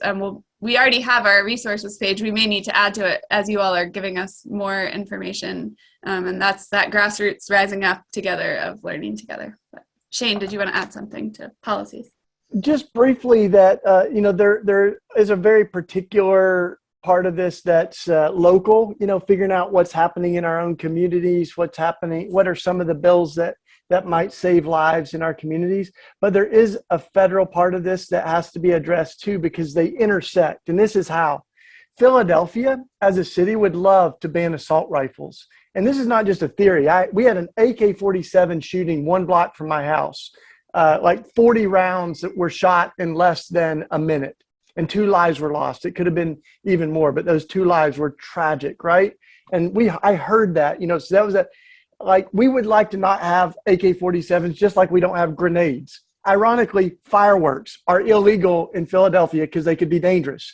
But you can still have an AK-47. So those laws, when they are passed, are challenged by the gun lobby and folks like the NRA, and they will overturn local laws using, federal legislation, saying that Philadelphia's law violates the Second Amendment. So I think that's why it's just helpful to see how, our local and our federal government intersect on gun violence. And that's why it's also really important that we engage on both levels. And certainly Lucia McBath and others are really strong advocates in Congress right now. I mean, there's many, but she is driven by a love for her son, Jordan Davis, who was killed, right, on the grounds of stand your ground laws by a man in Florida who felt like they were playing their music too loud, and he shot into their car and killed Jordan. So, we really, I'm grateful for people like Lucia McBath that now are part of why they're running for Congress, is because they want to see this stuff change.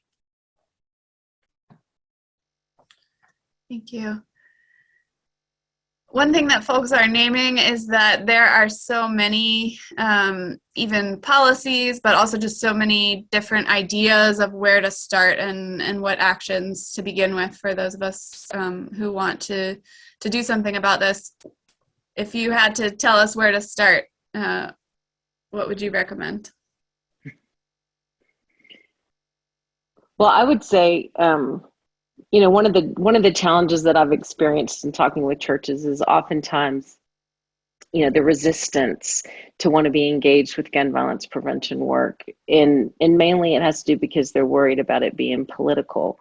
And so that's how we have really tried to narrow that down to the 2 things that we know churches can do, and it's not political. And that's I said, start with normalizing the ask.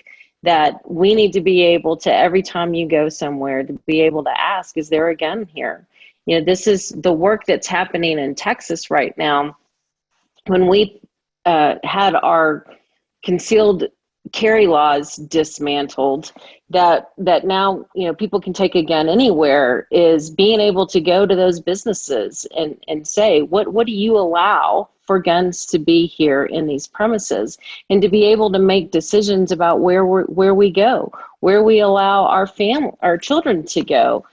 Family homes. This is where we had the custom that was in our household, was that the guns were just stored in the closet, and that was considered normal.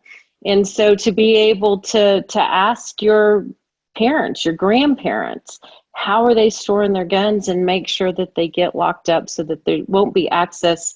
I asked my dad, I said, do you know if any of your children or your grandchildren are suicidal? And he didn't. What about if somebody breaks into your home? You're going to be contributing to the stolen guns that are out there. And so I think there's a lot we can do just by starting with everywhere we go and normalizing that ask. And then whenever the guns can't be stored safely, than to get a chop saw and become a chop saw church and start being a place where they can be dismantled. I think those are two of the most powerful things that churches can do. And when you do that, you get to hear the stories. And it's those stories then that motivate us to see that this isn't political, that this is about human beings and the lives and what they're, that this is impacting lives. And then that then motivates us to be able to speak to our legislators and to take that advocacy action. One of the things that we can certainly do is make this personal by amplifying the voices of the people who have been directly impacted. And that's why when we do the public blacksmithing transformations, where we demonstrate a gun literally being transformed into a garden tool, it takes us about an hour or so, but we center testimonials and stories. And I think that's what moves people in their heart. Sometimes our heart moves and our head follows, and I think engaging people both in mind and heart is important, but realizing that these are human lives that are at stake, and as many different ways that we can emphasize that, the better. So we've had military service members who come and beat on guns as a declaration to end war, and also as a recognition that the biggest cause of death for military service members and veterans is not combat, but suicide. Many of them that have been traumatized by war that then take their own lives. We've had police officers in Washington, D.C., the police chief, Chief Conti, came and beat on guns with a bunch of young people, and it was really powerful. And likewise, as Deanna said, we've remembered those who are killed by police. So we did an event in Ohio with members of Tamir Rice's family, the 12-year-old who was killed by police, and God and Guns, and so many other advocates out there working together. So I think we've got to center those that have been impacted. But I'll be your contact on the East Coast for those of you in Virginia or around here. That if we want to do a public event, let's do it. Let's center those who have been impacted. We're also really excited to train up more chop saw churches and more disarming sites, safe surrender sites. They don't have to be churches, community centers, mosques, synagogues that are trained in how to chop and decommission guns. So we just did that in Philadelphia. We did a full training that we've captured on video to show exactly how to safely and legally decommission guns. So we would love to make that easier and make our streets safer by doing that. Great, because people had questions about that. So can you all share just a brief overview? You're both doing this work with Guns to Gardens and Raw Tools or decommissioning guns. What kind of expertise or training or people is needed if an organization or church is interested? Well, what we tell churches when they do it is there's really kind of two key pieces. Is we recommend that you have somebody who's comfortable handling guns and familiar with guns to check to make sure that they're that they're unloaded. And you ask people to bring unloaded guns, but you always want somebody that's able to verify and recheck that. And then the other thing is just someone who works the chop saw. But that's easily learnable. I did not know how to work a chop saw, and I have now decommissioned 8 guns, and I know nothing, and blew the power out at the church the first time that I did it, even as we were trying to figure it out. So I think that part's nothing to be afraid of. It's helpful. It's a great way to bring volunteers in if you've got people in your community that are comfortable already with working chop saws. Oftentimes when I attend events, there's a lot of women present, and people are always wondering, how do we get more men involved? And so operating chop saws is something that can also be fun for men. But like I said, I didn't know what I was doing, and I can do it. So anybody can do it. Yeah, we want to make sure that people feel very comfortable, and that's why we're doing these trainings. And we're establishing a whole national network. And then blacksmiths, we have blacksmiths in Virginia, and I'm in kind of Philadelphia, that we can then take the gun parts and repurpose them. And we're a nonprofit. I'm a volunteer. I don't get any money from Raw Tools, so we're just doing it because we believe in it, you know. And a lot of the money that we get from selling tools goes to gun violence prevention and suicide prevention. But you know, the thing is that we just want to make it easier to get rid of unwanted guns, and it's not very easy. And so a lot of congregations can kind of do it differently, right? So some are very ambitious. They may do first Saturday of the month from 2 to 4, you know, and no one's dumping guns. It's not like they're, you know, putting them on the front step of the church and leaving. All this we do in the training, but the gun owner never leaves the gun until it's no longer a gun. It's considered scrap metal. And so they're always with it. There's no exchange of weapons. So we, you know, train folks in how to chop a handgun, which is different from, you know, an AR gun, which is different from a hunting rifle.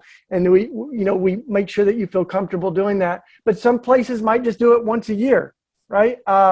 And so we kind of allow each community to figure out, you know, what their capacity is. But the important thing is to create this network where our dream is all around our country. Within a few hours from each other, there would be a safe surrender site. And someone mentioned in the chat that folks that get rid of the guns may not be the dangerous ones. I'm not so sure about that, because when we think about suicide, we have many people. One of them in Philadelphia, I got this rifle, and we were like, you know, this is not like a gun that you go in and you hold up a corner store with or something.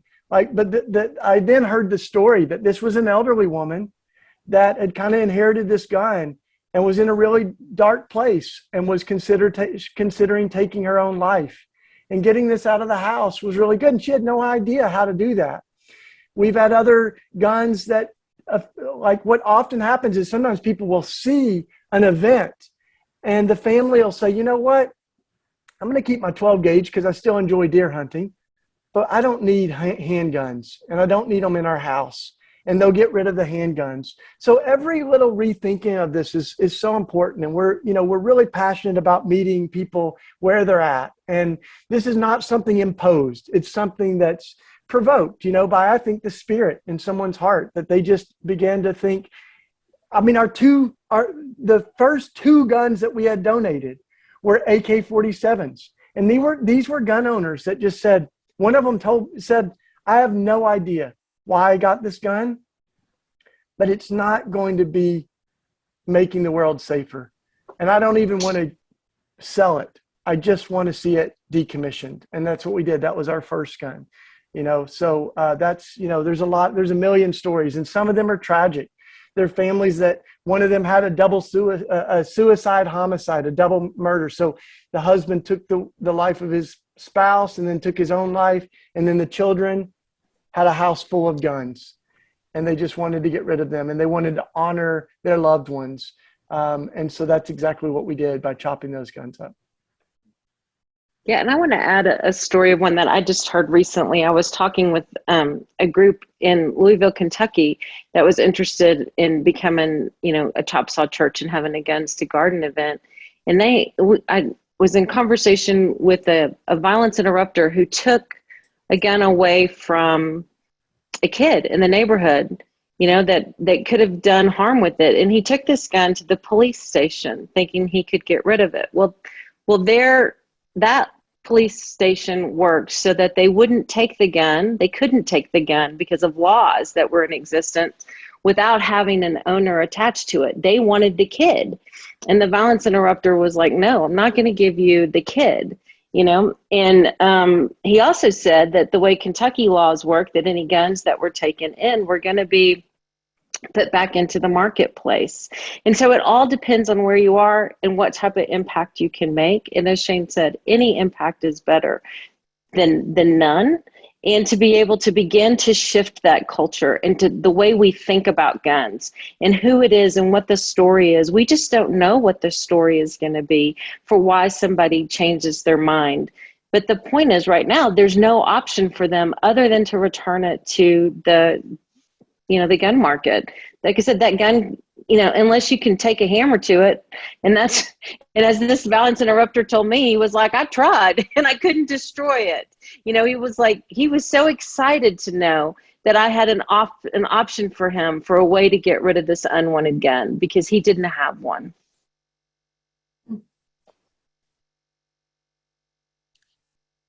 So we've heard you all have talked about Raw Tools, you've talked about Presbyterian Peace Fellowship and the work that both of those organizations are doing.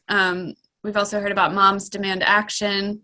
Are there other faith-based or not necessarily faith-based organizations that we should know about, connect with, etc.? Shane, I'll let you go first. Well, there's a lot, and we're always learning about more. And I'm thankful to God, that there's people in communities. Some of the least funded are the most effective. Folks that really have their feet on the ground in neighborhoods that bear a disproportionate amount of the gun violence. So I know a lot of those in the Philadelphia area, and I named, the Live Free campaign and a few others that are national organizations, Everytown, Moms Demand, and Ceasefire. So there's a lot, there's a lot that are national organizations, but there's a ton that are locally. And I would really invite, all of us, whether you're in Virginia or in another place, to look, to really be proactive about seeing some of those folks in your community that might be may not even have a good website or whatever, but they're just like in their communities trying to address gun violence and build a relationship with them. And just one other thought too is that it's important to remember that suicide is about 2/3 of our gun deaths. And so while mass shootings kind of capture our heart in a really catastrophic way, as they should, they're less than 1% of the overall gun deaths. Mass shootings are less than 1%.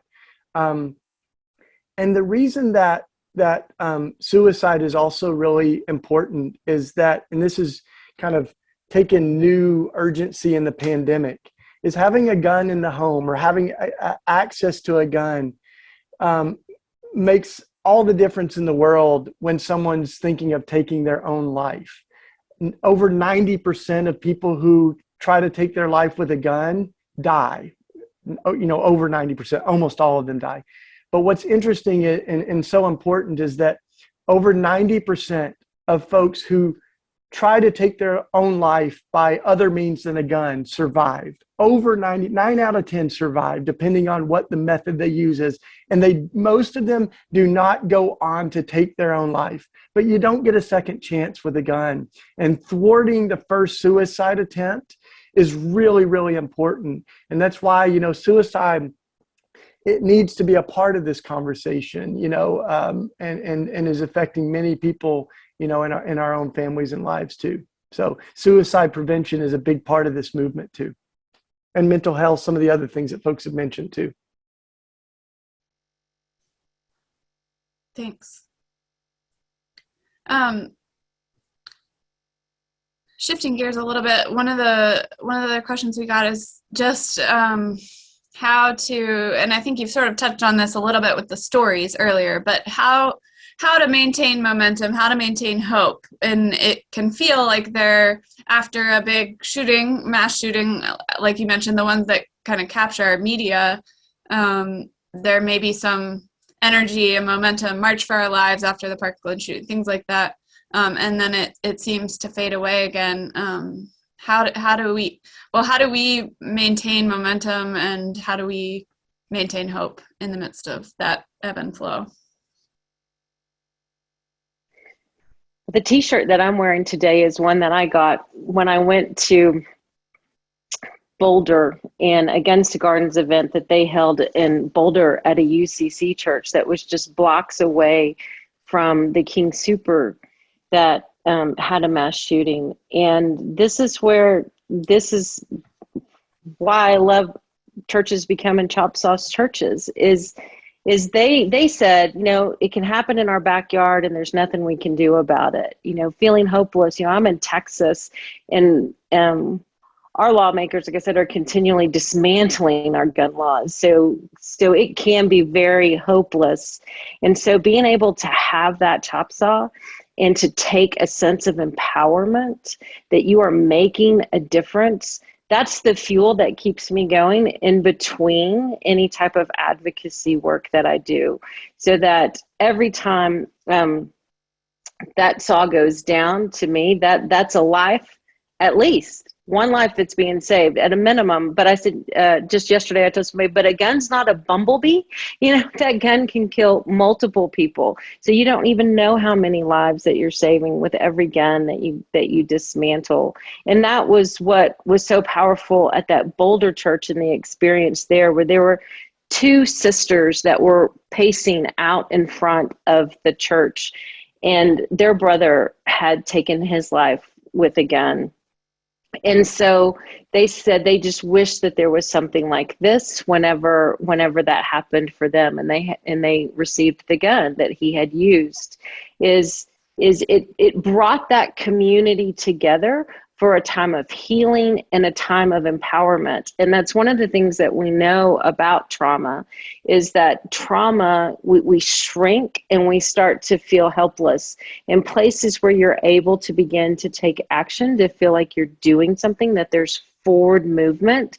That's what I think it's MDMR therapy, with the eyes moving side to side. That's actually because that is stimulating forward movement. So anything that we can do that make us feel like we're making forward movement. And that's where, if you can't, if lawmakers aren't doing that, to be able to take action in your own hands. And so getting a chop saw, chopping them up, beginning to ask whether or not how the guns are stored, putting up signs to say that there's no guns allowed here. Any action that you can take while you're waiting for lawmakers is forward movement that keeps you going.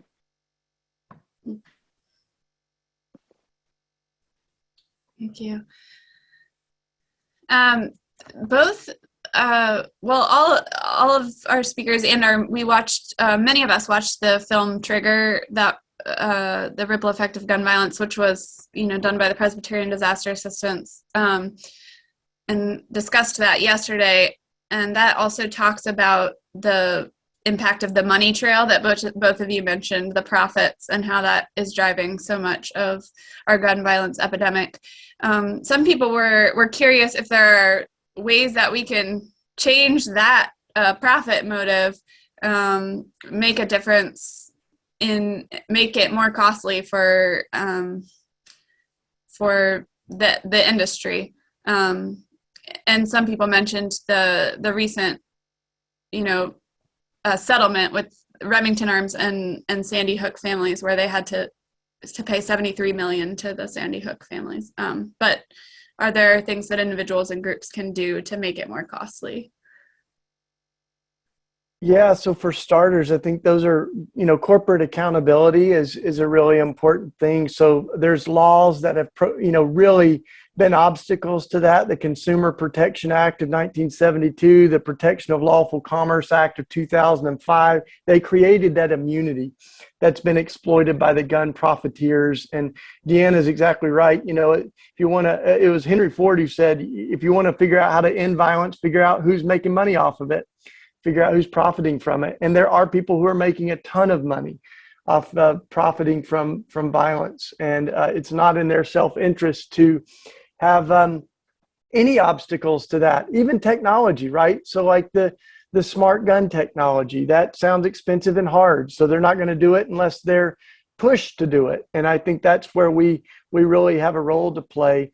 And access to information. There's a 2003 law that bars the release of any information around gun shops. So we don't know which gun shops are the ones that are the most irresponsible because that information is hidden from the public. So you can't, that access to information is really, really important. So I think all of those are kind of important changes that can be made. But there's some great signs of hope, right? That 300 mayors, more than 300 mayors, listed a bunch of gun laws that they think would save lives. And there's about 10 of those in this kind of code of conduct that some companies have signed on to voluntarily. Some, like Dick's Sporting Goods, have even stopped selling guns or certain guns. And so a lot of that doesn't just happen, but it happens when people rise up to say we need to see changes, and hopefully can even pull on the consciences of the people who are profiteering from violence and saying, you know, this is a concern of ours. So I'm always a person that likes direct talk, you know, like Matthew 19 or Matthew 18 or whatever, where Jesus says, if your sister or brother's out of line, go talk directly with them. So I think that makes a difference, and we need to do that, you know, that, but then if they don't listen, Jesus says, you know, bring a few friends. If they still don't listen, then, you know, make a more public deal out of it. And I think that's the momentum that we need to continue to have.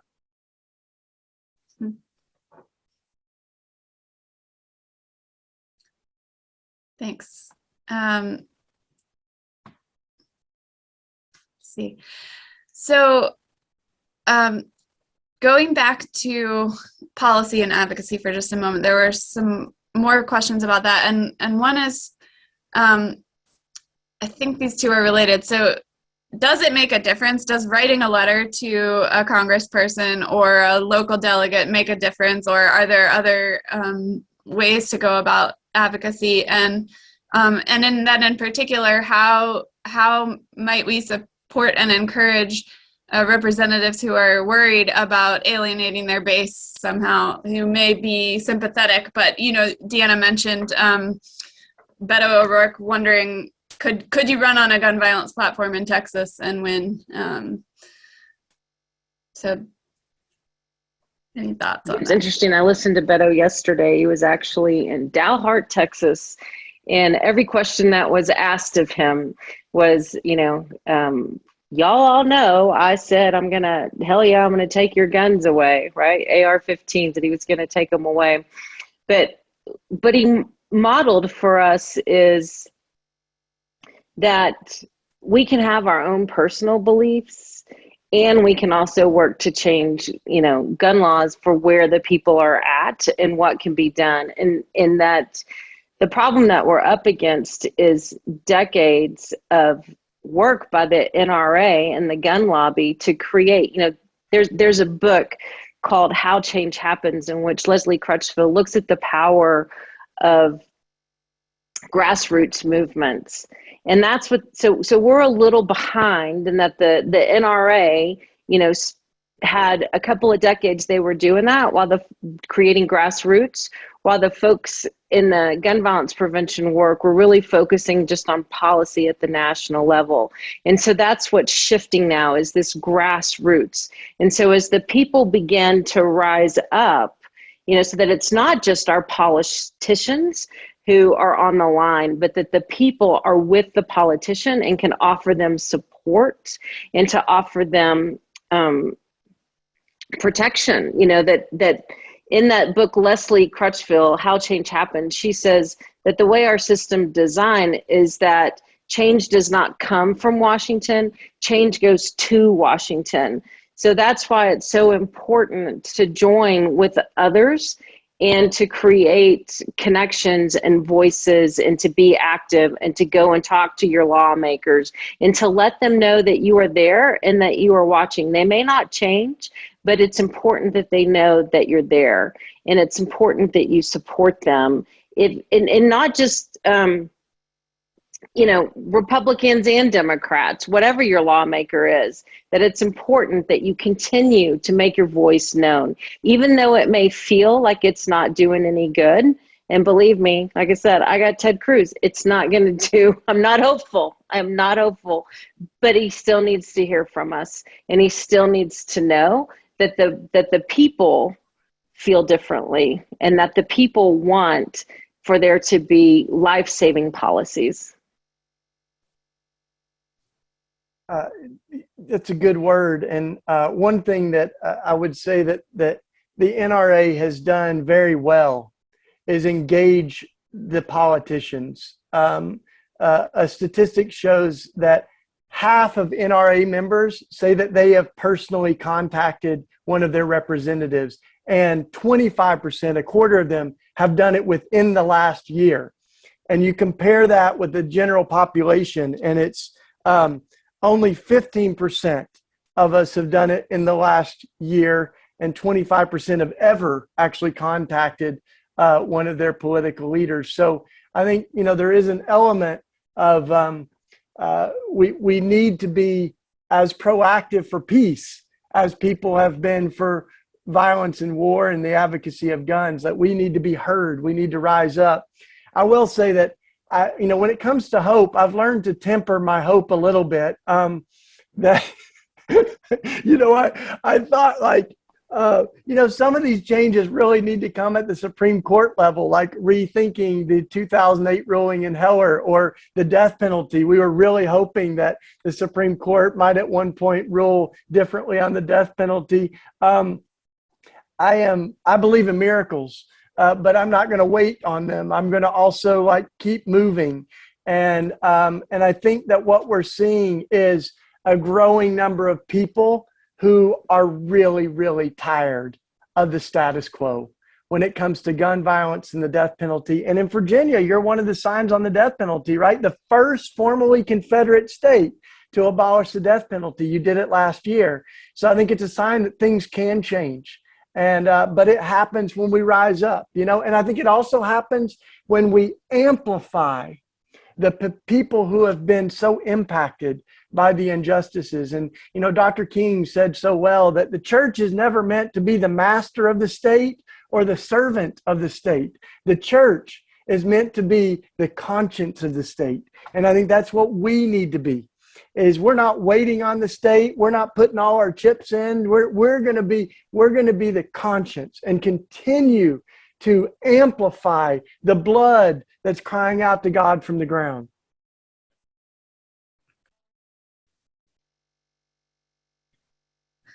In just a moment, there are so many great questions, and I'm sorry that we haven't had a chance to get to all of them. And I'm going to ask each speaker to take a few minutes to share one last thought that they'd like to leave us with. But maybe each of you, before you do that, I'd also like to ask you to share, and you've maybe already touched on some of this, but what touchstone or story or verse or call grounds you and encourages you as you continue to do this work in a difficult environment?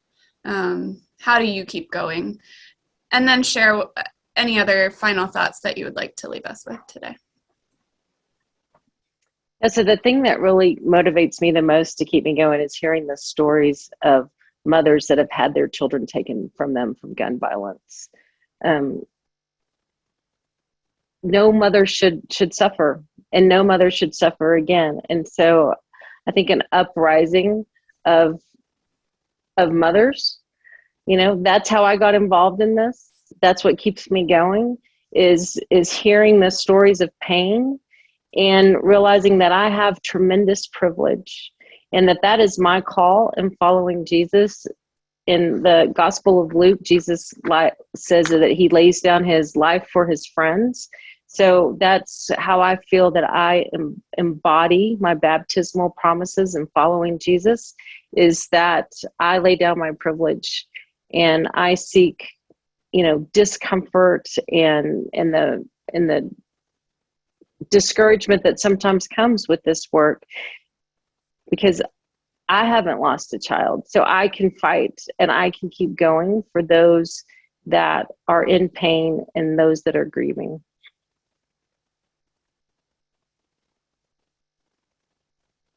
Well, thank you. Thanks, everybody, for a powerful afternoon together, and for Deanna for all that she offered. I guess my closing thought is a memory that I will never forget. It shaped my passion on this, and it was right after Papito died, the 19-year-old that died in front of our house. It was the same season of Lent. as we were going into Easter, and we decided to have our Good Friday services in the street rather than keep them in the sanctuary. And the young men in my neighborhood actually carried the cross in front of one of the notorious, terrible, irresponsible gun shops just a few blocks from my house. It was called the Shooter Shop. And we had our services there, and we felt really the Spirit, was thick. And we read the story of Jesus's death on the cross, but then we invited the women and the men who had lost their children to share their stories. And there was something that happened where, like, the women weeping at the foot of the cross 2,000 years ago kind of met the women who are weeping on our streets right now.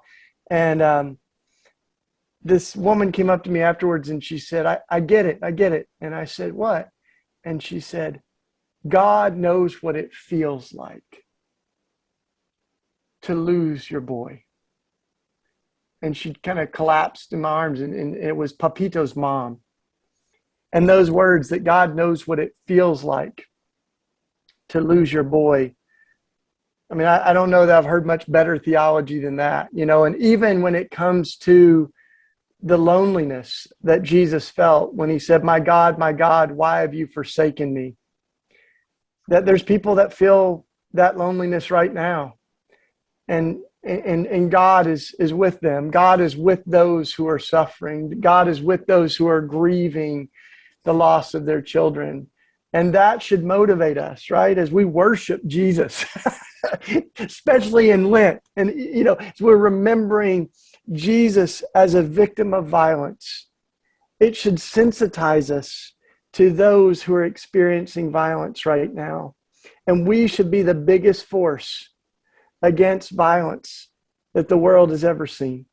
We should be those who are standing with those who are broken, as Jesus was broken, as Mary was broken, in the violence that we see. So I mean, that's where I get my hope. Is I like the old hymn, my hope is built on nothing less than Jesus' blood and righteousness. And yet that hope that Jesus left all the comfort of heaven to join the suffering, the heartache here on earth, that gives me the strength to wake up every day, and of course we know the end of the story, that it was a triumph of life over death and love and mercy and an empty tomb.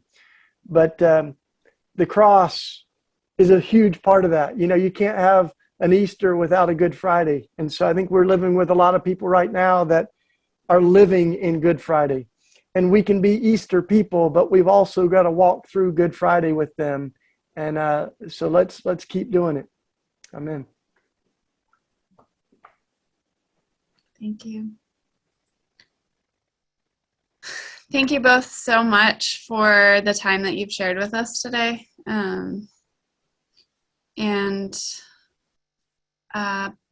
In just a moment, we've had some folks talking about how important it's really neat actually to see how many different organizations, how many different places, how many different individuals have come together today. And our hope is that as our adult discipleship committee conceived this event, our hope was that it would be a beginning of something, that it would lead us all to feel equipped for at least one next step of as we leave here today, that it wouldn't just be an end or a one-off moment for us. And so there will be follow-up. You'll receive emails from us. We have a web page trying to gather some of these resources, and Pastor Ben will talk a little bit about that in a moment. But I just wanted to name the gratitude for this community of people from all over who've been drawn together, and hopes that these kinds of spaces can continue to be made. And in gratitude to both of our speakers for helping us create this space today and in so many other places. The last flash response that we'd like to do today is to return to the question we started with at the beginning, but maybe you've heard something new today. And so what one word theme or phrase comes to mind when you think about what you could do, what you can begin to do to prevent gun violence.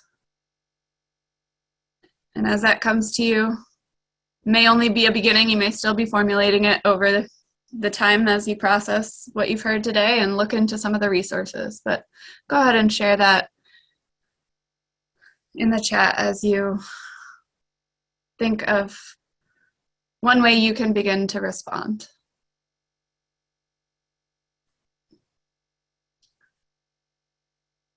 Love.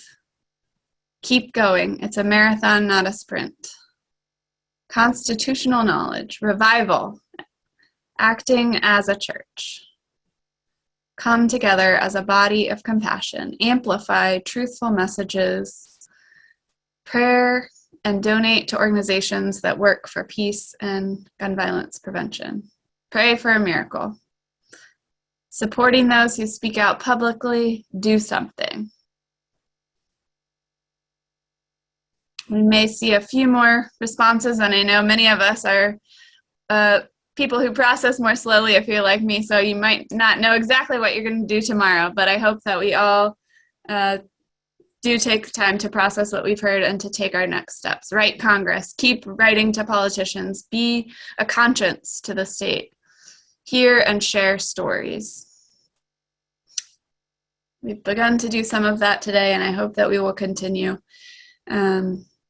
And so I want to turn it over to Pastor Ben at this time to close us out.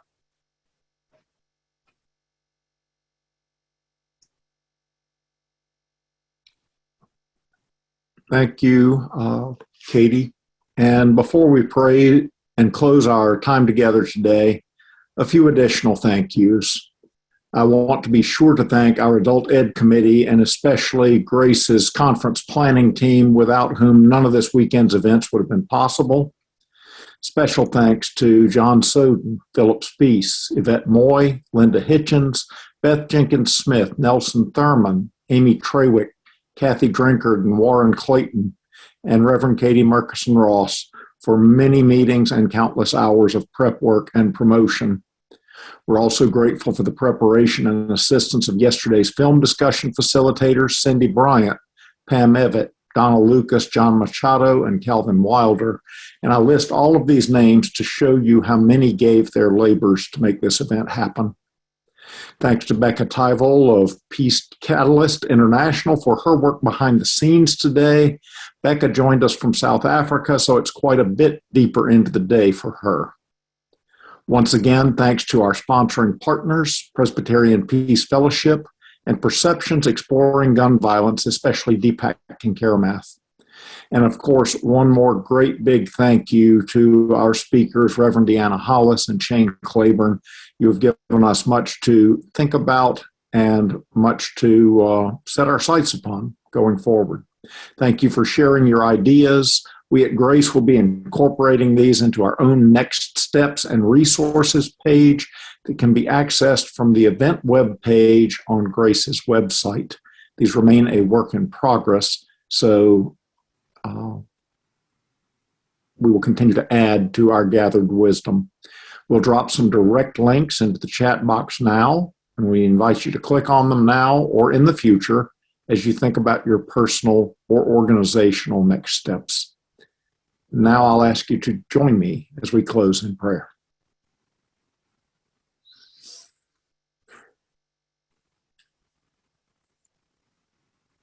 Gracious God, the film that we viewed and discussed yesterday spoke of the ripple effect of gun violence. Today we've spoken about the ripple effect of gun violence prevention. Every conversation, every action, every meaningful step is one more step toward a better, safer world that more fully embodies your call for peace, for neighborliness, for compassion, for grace, for care. As we go forth from today Grant that we may be encouraged. Think about that word, encouraged. It means to be given or filled with courage. So fill us with courage. Help us to be about the work of your kingdom. And as we go forth from this time, help us to do so with hopeful hearts. In your name we pray. Amen.